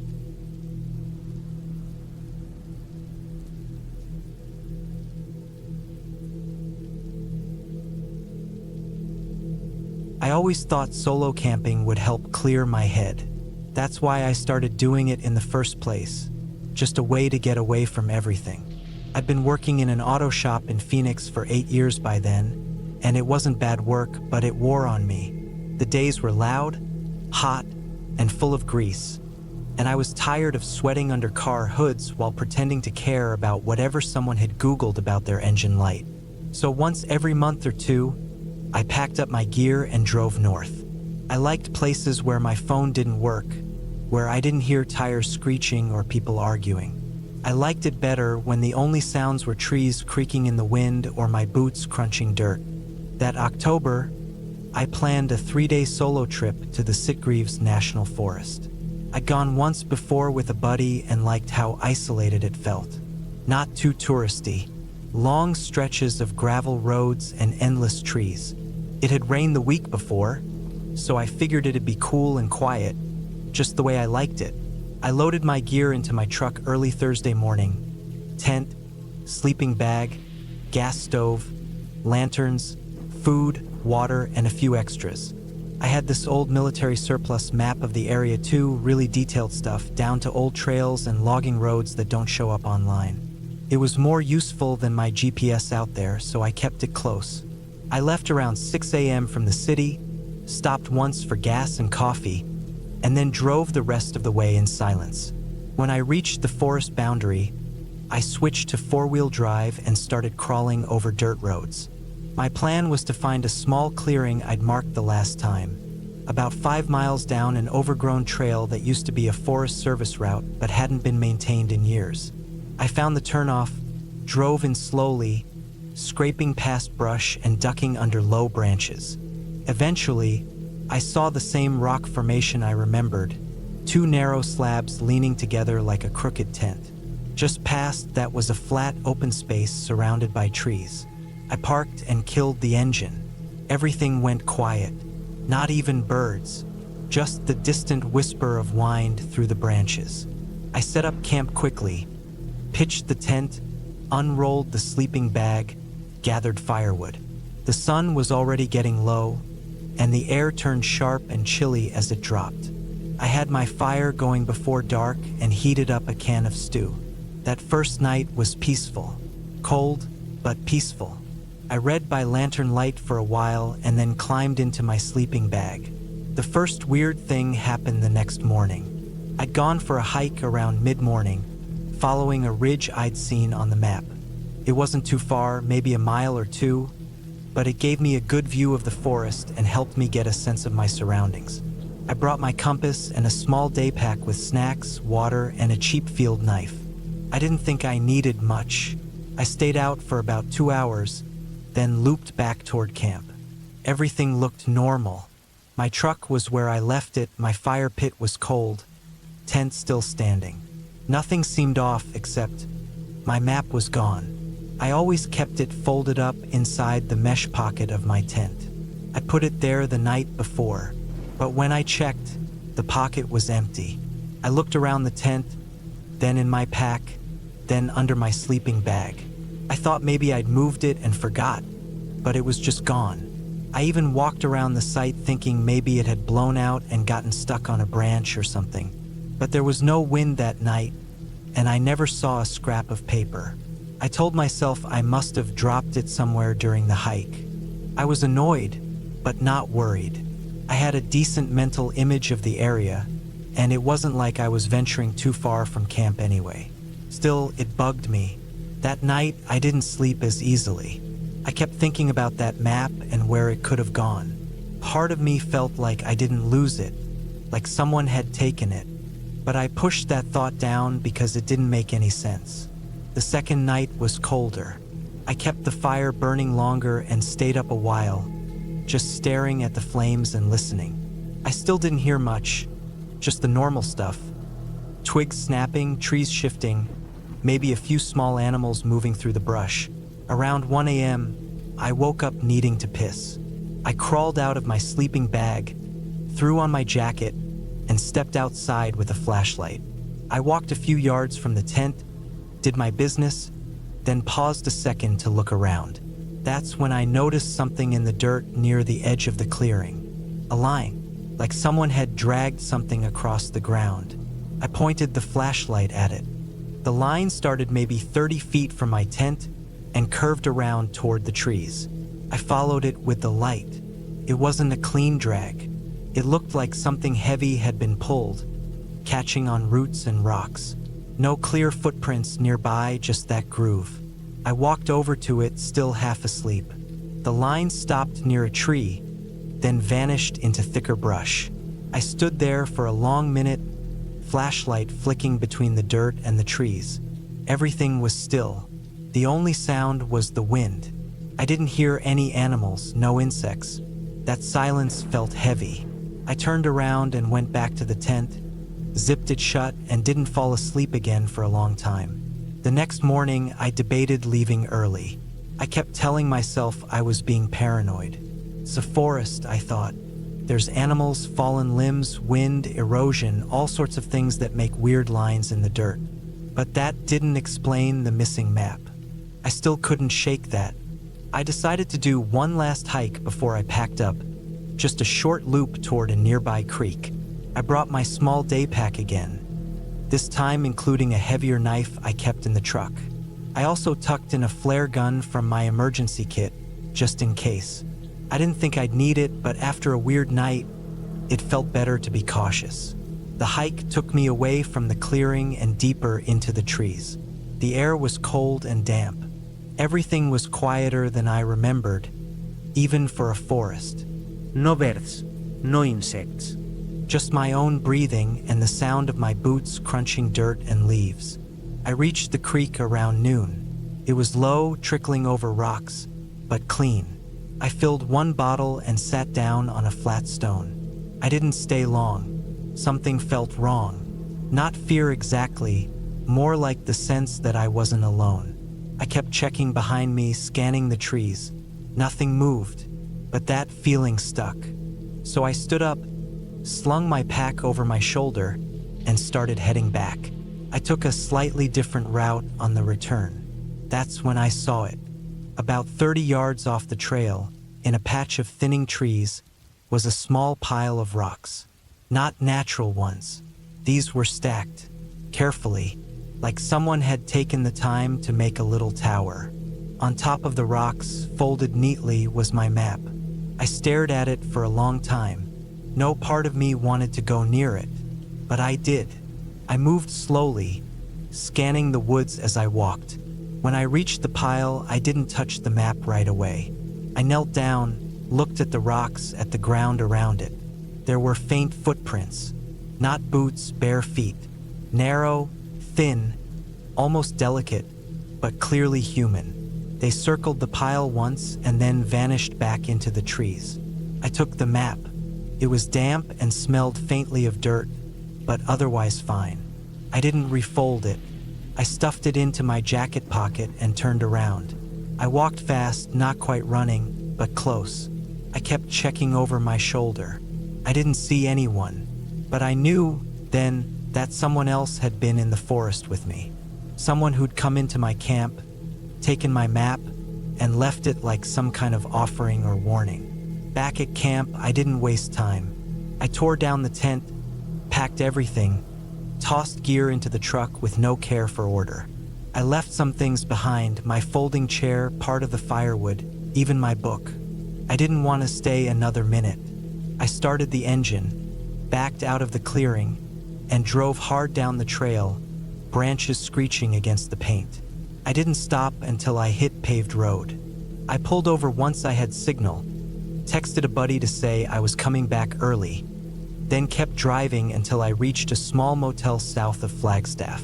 That night, I slept with the light on and my knife under my pillow. I've never gone back to that part of the forest.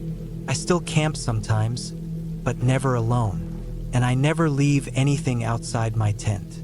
That map's locked in a storage box now, and I don't look at it much. But sometimes, when I do, I still see the faint water stains from where it sat on those rocks. And I remember those narrow footprints circling like something out of place, like a message. No one believed me when I told them. They said I probably dropped the map and some animal messed with it. But animals don't fold paper. They don't stack rocks in careful piles. And they don't walk barefoot through cold October woods. Whoever it was, they didn't try to hurt me, but they knew I was there. They watched me. They walked into my camp. They followed me, and they wanted me to know it. That was enough, and I'm never going back.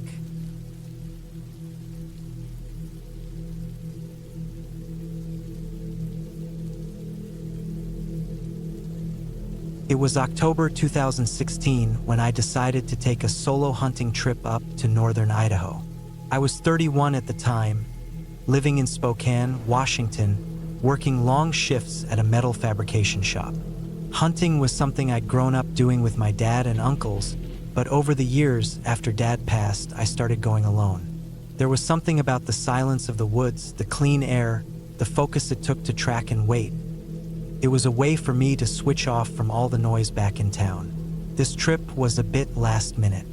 A buddy of mine had mentioned he'd seen good-sized elk sign near Clearwater County, just southeast of a little place called Pierce. It's tucked between miles of forest, creeks, and mountains that roll into nothing for hundreds of miles. I had a few days off, packed my rifle, gear, and my old Army surplus canvas tent, and drove my pickup down late Friday night. The plan was to set up camp near a small offshoot of Wadus Creek and spend 2 or 3 days stalking the ridgelines. I got to the area just past midnight and drove a few miles on an old logging road before pulling off onto a cleared patch near the edge of the tree line. I didn't set up the tent right away. I just slept in the truck. It was cold, but I had my sleeping bag and a thermos of coffee. By the time I woke up, Frost had crept across the windshield. I stepped out, stretched my back, and took in that crisp, piney air. There was no wind, no traffic, just birds and a soft trickle of water from the creek. After a quick breakfast, I set up camp. Nothing fancy, just the canvas tent, a folding chair, a cooler, and a fire pit made of stones. I packed a day's worth of food and ammo into my field pack, slung the rifle over my shoulder, and hiked out west toward a small ridgeline I'd seen on my GPS. The woods were thick with lodgepole pine, and there were game trails weaving through the underbrush. I saw fresh elk tracks, some scat, and what looked like scrapes on a few tree trunks. I spent all day out there without firing a shot. The sun dipped down early that time of year, and the cold started creeping in around 5. I got back to camp as the light faded, started a fire, and heated up a can of stew. I didn't see another soul out there. That was something I liked, but it also made you feel small. Just a man in a tent, miles from the nearest house or store. That first night, I slept hard. No animals. No estrange noises. Just silence. The next morning was the same routine. Up at dawn, coffee, hike out deeper into the woods. I found more elk sign, but nothing close enough to take a shot. I saw a black bear at one point, a good 200 yards off, just lumbering through some huckleberry bushes. I watched him for a while and moved on. Around mid-afternoon, clouds started rolling in, and the temperature dropped faster than I liked. I knew weather could change quickly up there, and I decided to head back early. When I got back to camp that day, something felt off. It wasn't anything huge, just little things. My folding chair was knocked over, and one of the firewood logs I'd stacked beside the pit was about 10 feet away, like someone had tossed it. At first, I thought maybe an animal had come through. A raccoon, maybe, or something larger like a coyote. I checked the ground around camp, but the forest floor was too thick with needles and debris to pick up any clear prints. That night, I built the fire higher and kept my rifle closer than usual. I sat outside for a while with a blanket around my shoulders, just watching the dark tree-line. Every now and then, I thought I heard movement, but that's not uncommon in the woods. Trees creak, animals move, and your mind fills in the blanks. I turned in around 10 and left the fire smoldering low. At some point that night, I woke up sweating. The temperature had dropped below freezing, but the inside of my tent felt hot. I pulled off my sleeping bag and just lay there listening. The canvas flapped softly from wind, but something else felt strange, like the air itself was pressing in on me. I didn't hear anything out of place, but the hair on the back of my neck was up. I reached over, grabbed the flashlight and the rifle, and unzipped the tent. I didn't see anything at first, just the dying fire, the chair where I left it, my cooler sitting where I'd pushed it against a log. But then I noticed the edge of the tent fly had been moved. It had been unhooked and peeled back like someone was trying to peek inside. I hadn't touched it since I set it up. The rest of the camp was untouched, but that one little detail bothered me more than anything else. I stood outside for a good 30 minutes, scanning the woods, listening for crunches or footsteps, but nothing came. Eventually, I zipped the tent back up and tried to get more sleep, but it didn't come easy. The next morning, I packed up camp quicker than I normally would have. I told myself it was the weather. It was supposed to snow that night, and the sky was already dull and heavy, but deep down, I just didn't want to be out there anymore. I had a gut feeling, and I've learned not to ignore those. On the drive back toward the highway, I came across a downed tree across the road. Not massive, but big enough that I couldn't get the truck past without a saw. That was odd. The tree looked fresh, still green inside, and there hadn't been enough wind to explain it falling. I got out, pulled the saw from the toolbox in the bed, and started cutting through. As I worked, I kept glancing into the trees. I couldn't shake the feeling I was being watched. When I finally cleared the path and tossed the last chunk of trunk to the side, I stood for a moment, sweating even though it was near freezing. That's when I noticed fresh boot prints in the mud beside the road. Not mine. These were newer, bigger, deeper. They went into the woods and disappeared. I didn't follow them. I just got back in the truck, locked the doors, and drove the rest of the way to the highway without stopping. It wasn't until I got home and unpacked that I realized my hunting knife was missing. I kept it in a leather sheath attached to my belt. It must have fallen off when I was packing up, or so I thought. But when I checked my bag, I found something else. Tucked inside my pack, where I kept my food, was a small length of paracord I didn't remember bringing. It was tied in a loop, like a snare, but cruder. I stared at it for a long time before tossing it in the trash. I never told anyone about it. What would I say? I didn't go hunting again that year. The snow came early, and work got busy.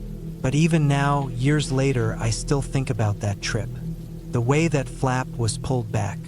The prints beside the road. The way the air felt like it was pressing down on me that night in the tent. It wasn't ghosts. It wasn't a monster. It was something much more real. Person. Someone else was out there watching me. And the scariest part is, I have no idea how close they got. I was in the middle of nowhere with no cell signal, no backup, no neighbors. Just trees, shadows, and a canvas tent. I still hunt sometimes, but I don't go out alone anymore. And I never ever camp near Wadus Creek again.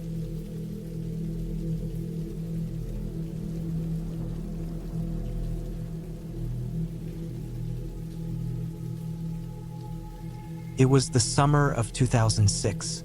I was 32 years old at the time and had been going through a rough stretch.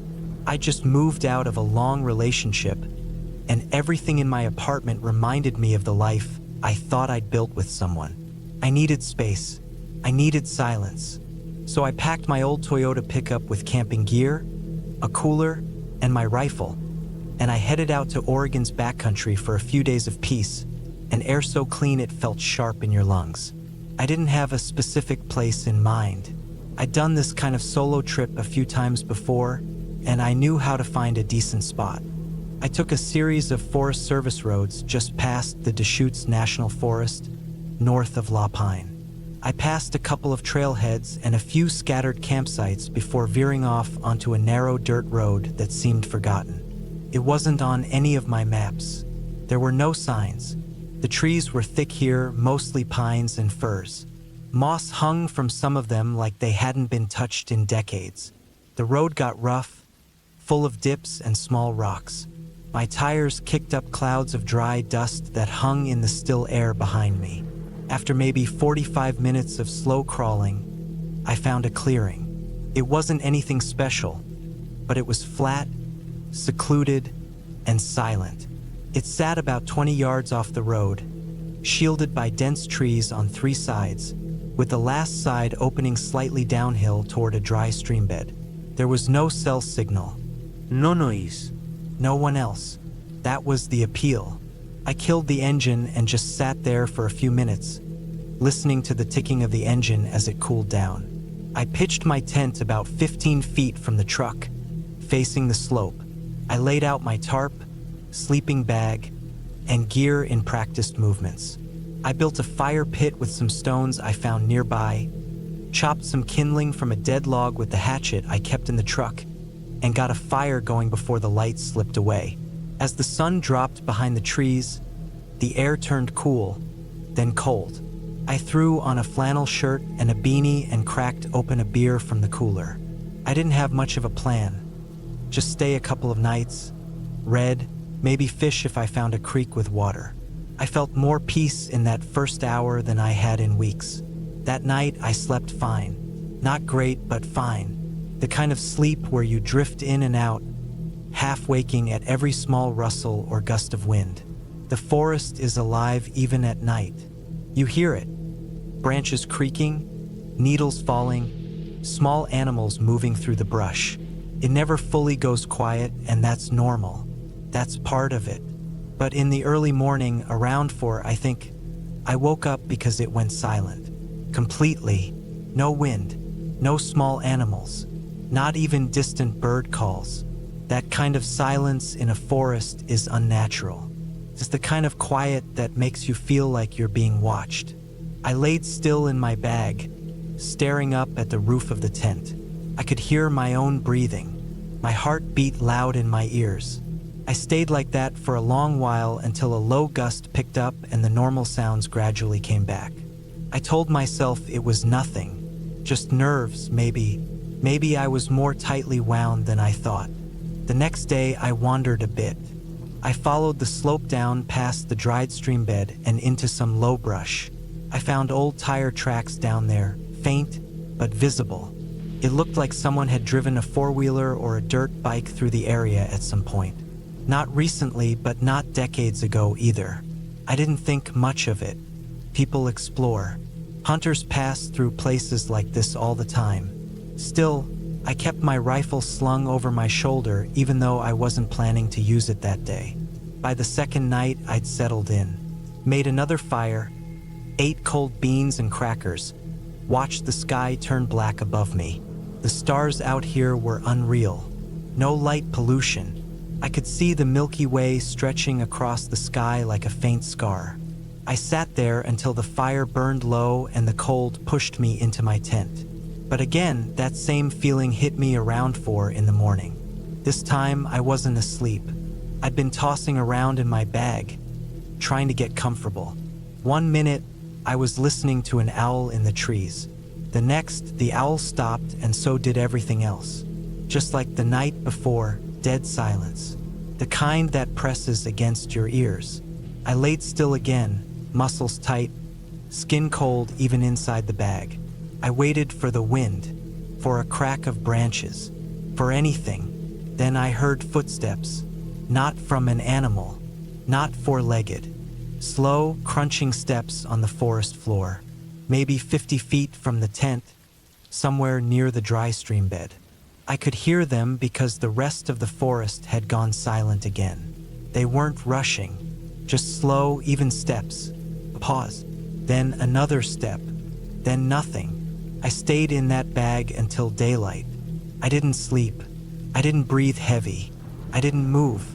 When the sun started to rise and the birds returned, I unzipped the tent and stepped out into the cold. Everything looked normal. No sign of animals or people. No prints that I could find. I even walked out toward where I'd heard the steps, rifle in hand, scanning the trees and the brush. Nothing. No broken branches, no torn grass, no sign of anything unusual. But the feeling didn't go away. It hung on me like sweat that wouldn't dry. I told myself I'd stay one more night.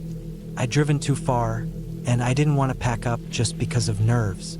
I spent the rest of the day keeping busy, gathering wood, fishing at a creek a few miles down the trail. I didn't catch anything. When I got back to camp around 5, the first thing I noticed was my tarp. I always drape it over my cooler during the day to keep the sun off it. It was folded, neatly, like someone had picked it up and laid it down perfectly square. I hadn't done that. I never folded things like that while camping. It felt too precise, too deliberate. I looked around. Still no signs. No tracks, no broken branches. Just that feeling like I wasn't alone. That night, I didn't light a fire. I sat in the truck instead, doors locked, rifle across my lap. I left the tent zipped but empty, hoping that if anyone was watching, they'd think I was in it. I stayed like that for hours, engine off, windows cracked, just waiting. Around 3:30 in the morning, I saw movement, a figure, between the trees near the slope. Just one person, I think, tall, wearing something dark. They didn't have a flashlight and they didn't speak.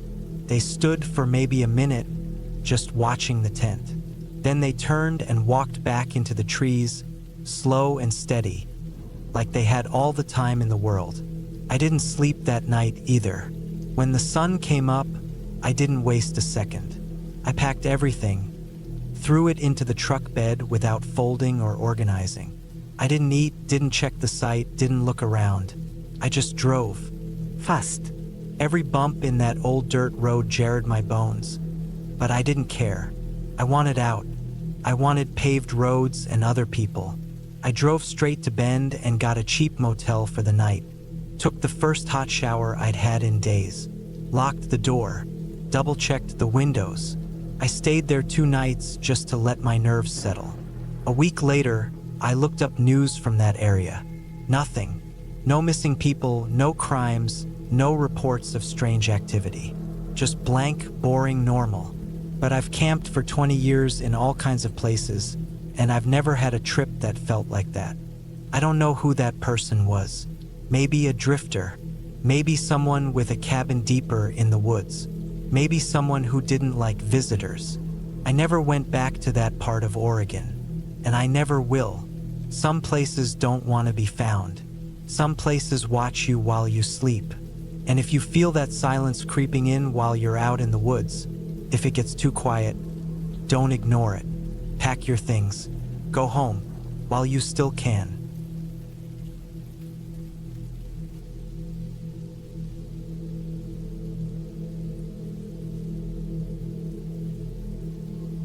It was the summer of 2013 when I made one of the dumbest decisions of my life. I was 26 back then, living in a small town in northern Georgia, not far from the edge of the Chattahoochee National Forest. I'd recently quit a dead-end warehouse job and had this feeling in my chest like something needed to shake me out of the rut I was in. I wasn't looking for some life-changing experience, just something different, something strange, something that would put a mark on my memory. I used to go camping alone pretty often, never deep into the wilderness, just small trips where I'd drive out to some quiet place with my gear, set up camp, and stay a night or two. I didn't even carry a gun. I liked the isolation, the silence, the way time slowed down when you had nothing but your own thoughts and a fire. That summer, I got a weird idea stuck in my head. I had been looking through old maps online, just curious, really, and I came across a dot marked as Church Cemetery, way out in the hills north of Dahlonega. It wasn't on modern GPS maps. I found it through an old 1986 topographical scan someone had uploaded to a backwater forum about forgotten places in Georgia. No other info, just a dot labeled with tiny text. That's all it took to hook me. I started researching it more. County archives, message boards, local history blogs. Not much came up, which only made it more interesting. From what I could piece together, it was once part of a small community of miners back in the late 1800s. The church burned down sometime in the 1930s, and the last burial had taken place in the early 40s. After that, nothing. No records, no photos, no restoration efforts, like it had just been erased. So I decided I'd go camp there. I had to piece together my own route using the old map and newer terrain overlays. I figured I'd park near an old logging road about 20 miles north of Dahlonega, then hike a few miles through the forest until I hit the ridge where the cemetery was supposed to be. I didn't expect it to be impressive. Maybe just some broken stones, a rusted fence, a few sunken graves, but I liked the idea of camping somewhere forgotten. It felt like a kind of quiet rebellion against the digital world we live in. I packed my gear, tent, sleeping bag, food, water, first aid kit, folding shovel, flashlight, and a backup battery for my phone. I also brought a compass and the printed maps, just in case. I didn't tell anyone where I was going. I lived alone and didn't have many close friends at the time, so it wasn't like anyone would notice I was gone for a day or two. It took a couple of hours to drive to the spot where I parked. The road was rough and barely maintained, and by the time I got there, it was already mid-afternoon. I locked my car, threw on my pack, and started hiking. The forest was thick, pines mostly, mixed with patches of oak and poplar. The air was heavy and warm. Every now and then, I'd cross an old trail or a stump that looked like it had been cut decades ago, but there were no signs of people. No trash, no markers, not even boot prints. It felt like I was slipping into a piece of the past with every step. It took me about 2.5 hours to get to the ridge. I found it not because of any sign or marker, but because the land rose in a gentle slope and leveled out into a flat patch about the size of a football field. The trees thinned out slightly at the top, and the light opened up just enough for me to see something strange through the underbrush. Stone. Not a lot, just a few jagged bits poking out of the dirt like broken teeth. I walked around carefully. The earth was uneven, soft in some spots, almost like it was sinking. I started seeing more stones. Some were marked, most were blank or too worn to read. A couple of them leaned so far to the side that I wasn't sure if they were headstones or just rocks that had been cut and left behind. I found it. There was no fence, no path, no sign that anyone had been here in decades. Just the quiet hum of bugs, the sway of trees, and those crooked stones scattered across the clearing. I picked a spot near the edge of the cemetery to set up camp, about 15 yards from the nearest grave. It felt wrong to get closer than that. Even though I don't believe in ghosts or spirits, there was still something about the place that made me want to keep a respectful distance. I set up the tent, started a small fire with dry wood I gathered, and heated up a can of chili. As the sun sank lower, the trees cast long shadows across the graves, stretching like fingers across the ground. The forest around me went still in that strange way it does right before night takes over. No birds, no breeze, no nothing. Just stillness. It was around 9 p.m. when things started feeling off. I was sitting near the fire, flipping through the paper map again, just killing time before bed, when I heard something out in the trees. A quick, sharp rustle, too heavy for a squirrel or raccoon. I froze, listening, then silence. I thought maybe it was a deer, but it didn't sound like that. It wasn't the steady crush of hooves. It was short, jittery, like a footstep and then sudden stillness. I waited, 10 minutes, nothing. I tried to shake it off, but my body was already tense. The firelight felt too small, like it didn't reach far enough. I didn't have a gun with me, just a camping knife, and I started regretting that. I climbed into the tent and zipped it shut. My flashlight was beside me, and I left it on for a bit while I lay on the sleeping bag, staring at the nylon ceiling. I told myself it was nothing, a branch falling, an animal passing by, but my gut kept twisting. Somewhere around midnight, I woke up, not from a sound, but from a feeling, like something had changed. The kind of thing your body notices before your brain does. I sat up and grabbed the flashlight. The tent was quiet. I unzipped the flap just enough to peek out. The fire was dead, but that wasn't what made my stomach drop. There were footprints, fresh ones, right outside the tent. Not deep, just soft impressions in the dirt where someone had walked around the camp. Nos shoes. Barefoot. I counted 3 for steps, and then they disappeared into the darkness near the graves. I stayed frozen for maybe 5 minutes. My mouth was dry. I didn't move, didn't breathe heavy, just listened. Nothing. Then I heard it. A cough. Soft, dry, human, not far from the cemetery stones. That's when I started to panic. I pulled on my boots inside the tent, grabbed the flashlight and knife, and crawled out as quietly as I could. I didn't call out or yell. I didn't want to make noise. I just kept the light low and scanned the clearing. Nobody. I walked slowly around the camp, then toward the cemetery. The flashlight beam jumped over the stones. Some of them looked different, more upright, more defined, like they hadn't looked that way earlier. I felt like my brain was trying to fight me, telling me I was misremembering. Stress, maybe. I told myself that. I circled the graves. Nothing. No sign of a person. No tracks deeper in the trees. But my skin was crawling. I knew someone had been there. I knew it. I didn't sleep again that night. I sat up in my tent with the flashlight on, knife in hand, listening to every sound outside. Nothing more happened, but the night stretched on like it would never end. When the first hint of light crept into the sky, I packed up fast. I didn't eat, didn't even douse the fire properly, just kicked dirt over it and shoved everything into my pack. As I turned to leave the clearing, I looked back once more at the graves. That's when I saw it. One of the headstones, one I swore was blank the day before, had something scratched into it. Fresh, still white from the cut. It was a name. Astérisque astérisque Michael L. That's my name. I stared at it for a long time. It wasn't carved with tools, just scraped into the soft surface.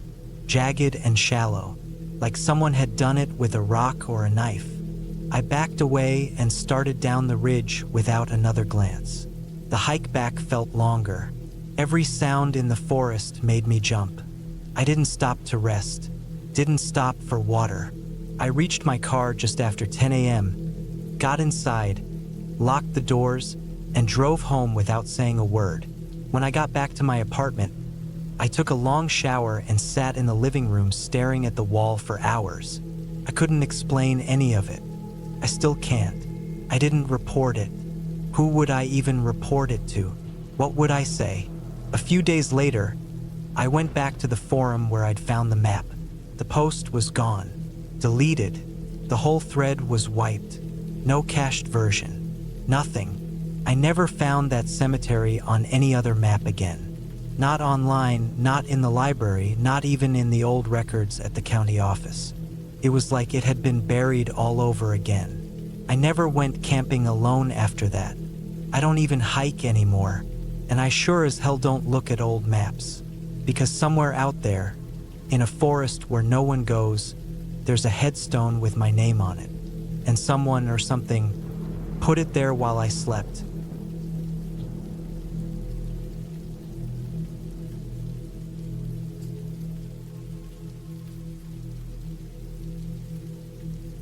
It was the summer of 2017 when I took a solo camping trip to the Lake District in northern England. I was 27 at the time, working in London as a graphic designer, and I needed to get away. Too many screens, too much noise, and I felt like I was barely breathing in that city anymore. I'd gone hiking before, but never truly camped alone. Something about doing it alone felt like a challenge I needed to take on. I didn't tell many people either. My closest mate knew where I was going, but I kept it vague.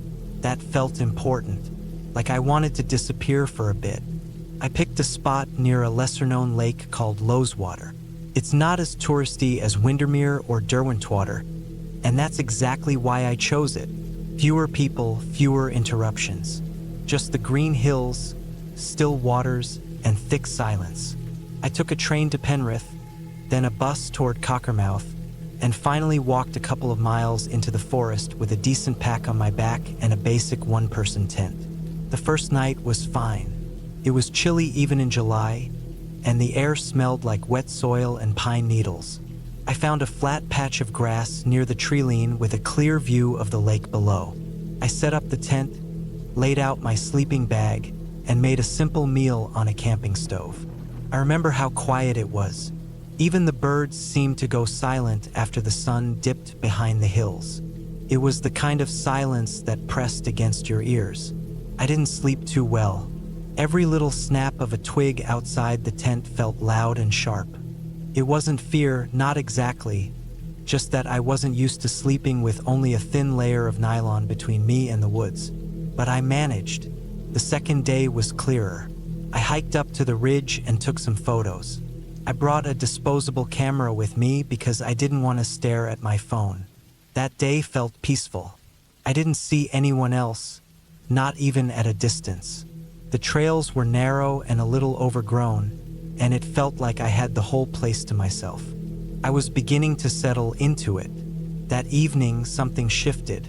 I was sitting near the edge of the lake, skipping stones and watching the last bit of light stretch across the surface. I didn't have a fire, just didn't want to deal with it. So I was using a headlamp and reading in the tent when I heard what sounded like footsteps. Not close, but not far. Crunching leaves.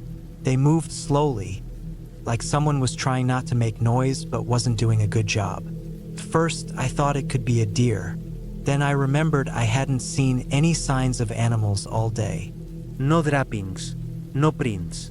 That stuck out now that I thought of it. I turned off my light and waited. The footsteps stopped. A few minutes passed. Then I heard it again, closer this time. Still slow, still heavy, like boots on wet earth. Stopped just outside my tent. I held my breath. My heart was hammering in my chest, so hard I thought it would be loud enough to give me away. Whoever it was didn't say anything. No torchlight, no movement, just standing there. I didn't move. I lay completely still, hoping it was just some local farmer passing through, even though that made no sense. I was deep in the woods, away from any public path. Then the sound of retreating steps. Again slow, back into the woods. I waited for maybe an hour before I dared to move. When I finally did, I poked my head out and scanned the dark with my torch. Nothing, just the trees and my breath in the cold air. I barely slept. By morning, I convinced myself it had to be another camper. Maybe someone had taken a wrong path. I made coffee and tried to shake it off. But the third day was when things got stranger. I hiked up the other side of the lake, following a sheep trail. It was steeper and rockier than I expected. I was out of breath halfway up, but I pushed on. I came across what looked like the remains of an old stone building, maybe a shepherd's hut from long ago. The roof was gone, just the walls left standing. Moss grew thick on the stones. That's when I saw her, about 50 feet away, standing near a dead tree. She was wearing what looked like a long coat, black or dark gray, and something about the way she stood felt wrong. Her arms were stiff by her sides, and her head was tilted slightly like she was trying to listen for something. I thought maybe she was a hiker too, but she didn't move, not even when the wind picked up. She didn't look at me, didn't react at all. I kept walking slowly, watching her. She wasn't facing me fully, more turned at an angle. I passed the tree line and looked back. She was gone. I didn't hear footsteps. I didn't hear leaves move. She was just gone. I didn't feel scared, not exactly, but I felt off. Something about the way she appeared, how still she was, it didn't sit right. Back at the tent that night, I kept the headlamp off. I listened. No footsteps this time, but I barely slept. I started to question my judgment. Maybe the isolation was messing with my mind. The next morning, I found footprints. Not mine. They were smaller, maybe a woman's or a teenager's. Barefoot. The toes were wide apart, and the arch was shallow like someone who walks barefoot often. The prints circled the tent. Once, twice, then wandered off toward the lake. I froze. My shoes were muddy, and I knew my own prints. These weren't mine. They were fresh too, still sharp at the edges. That was the moment I realized I needed to leave. I packed everything quickly, stuffed the damp tent into my pack without folding it right. I didn't eat, didn't even have water. I just wanted out. But the path back was longer than I remembered. The woods felt darker, the branches thicker. I was sweating and cold at the same time. Every few minutes I'd look over my shoulder, expecting to see her standing there. About a mile into the walk, I saw her again. She was on the path ahead of me this time, just standing halfway turned, arms still at her sides. Her coat hung down to her ankles, and her hair was thin and messy, like it hadn't been washed in weeks. She wasn't blocking the path, but she didn't move. I stopped walking. My legs felt like they didn't belong to me. She didn't make a sound. No rustling, no breathing, nothing. Just stood there like a shadow pretending to be a person. I backed up slowly, heart racing. I took a long way around through the undergrowth, scratching my arms on branches. I didn't care. I just needed to put distance between us. When I finally reached the edge of the forest, I nearly cried. The road was empty, but it felt like safety. I walked the last few miles to the nearest village. Lampla, I think it was called. I booked a room at a small inn and slept for 10 hours straight. I never went back to get the rest of my things. The tent was cheap. The camera, the books, all of it didn't matter. I just wanted to forget. Back in London, I looked up news reports, local forums, anything. I found a few vague threads about strange things near Loweswater. Nothing official, but one stuck with me. It was a post from 2013 by some guy who said he saw a thin woman in a long coat watching him from the trees while he camped by the lake. He left the next morning and never returned. No replies. The thread was dead. It's been years, and I still think about her. I don't know what I saw. I don't know why she was there or why she didn't speak or move, but it felt human, not supernatural. That's what makes it worse. She was real. She chose to be there, and she watched me sleep. Whatever her reason was, I don't want to know. I haven't gone camping since.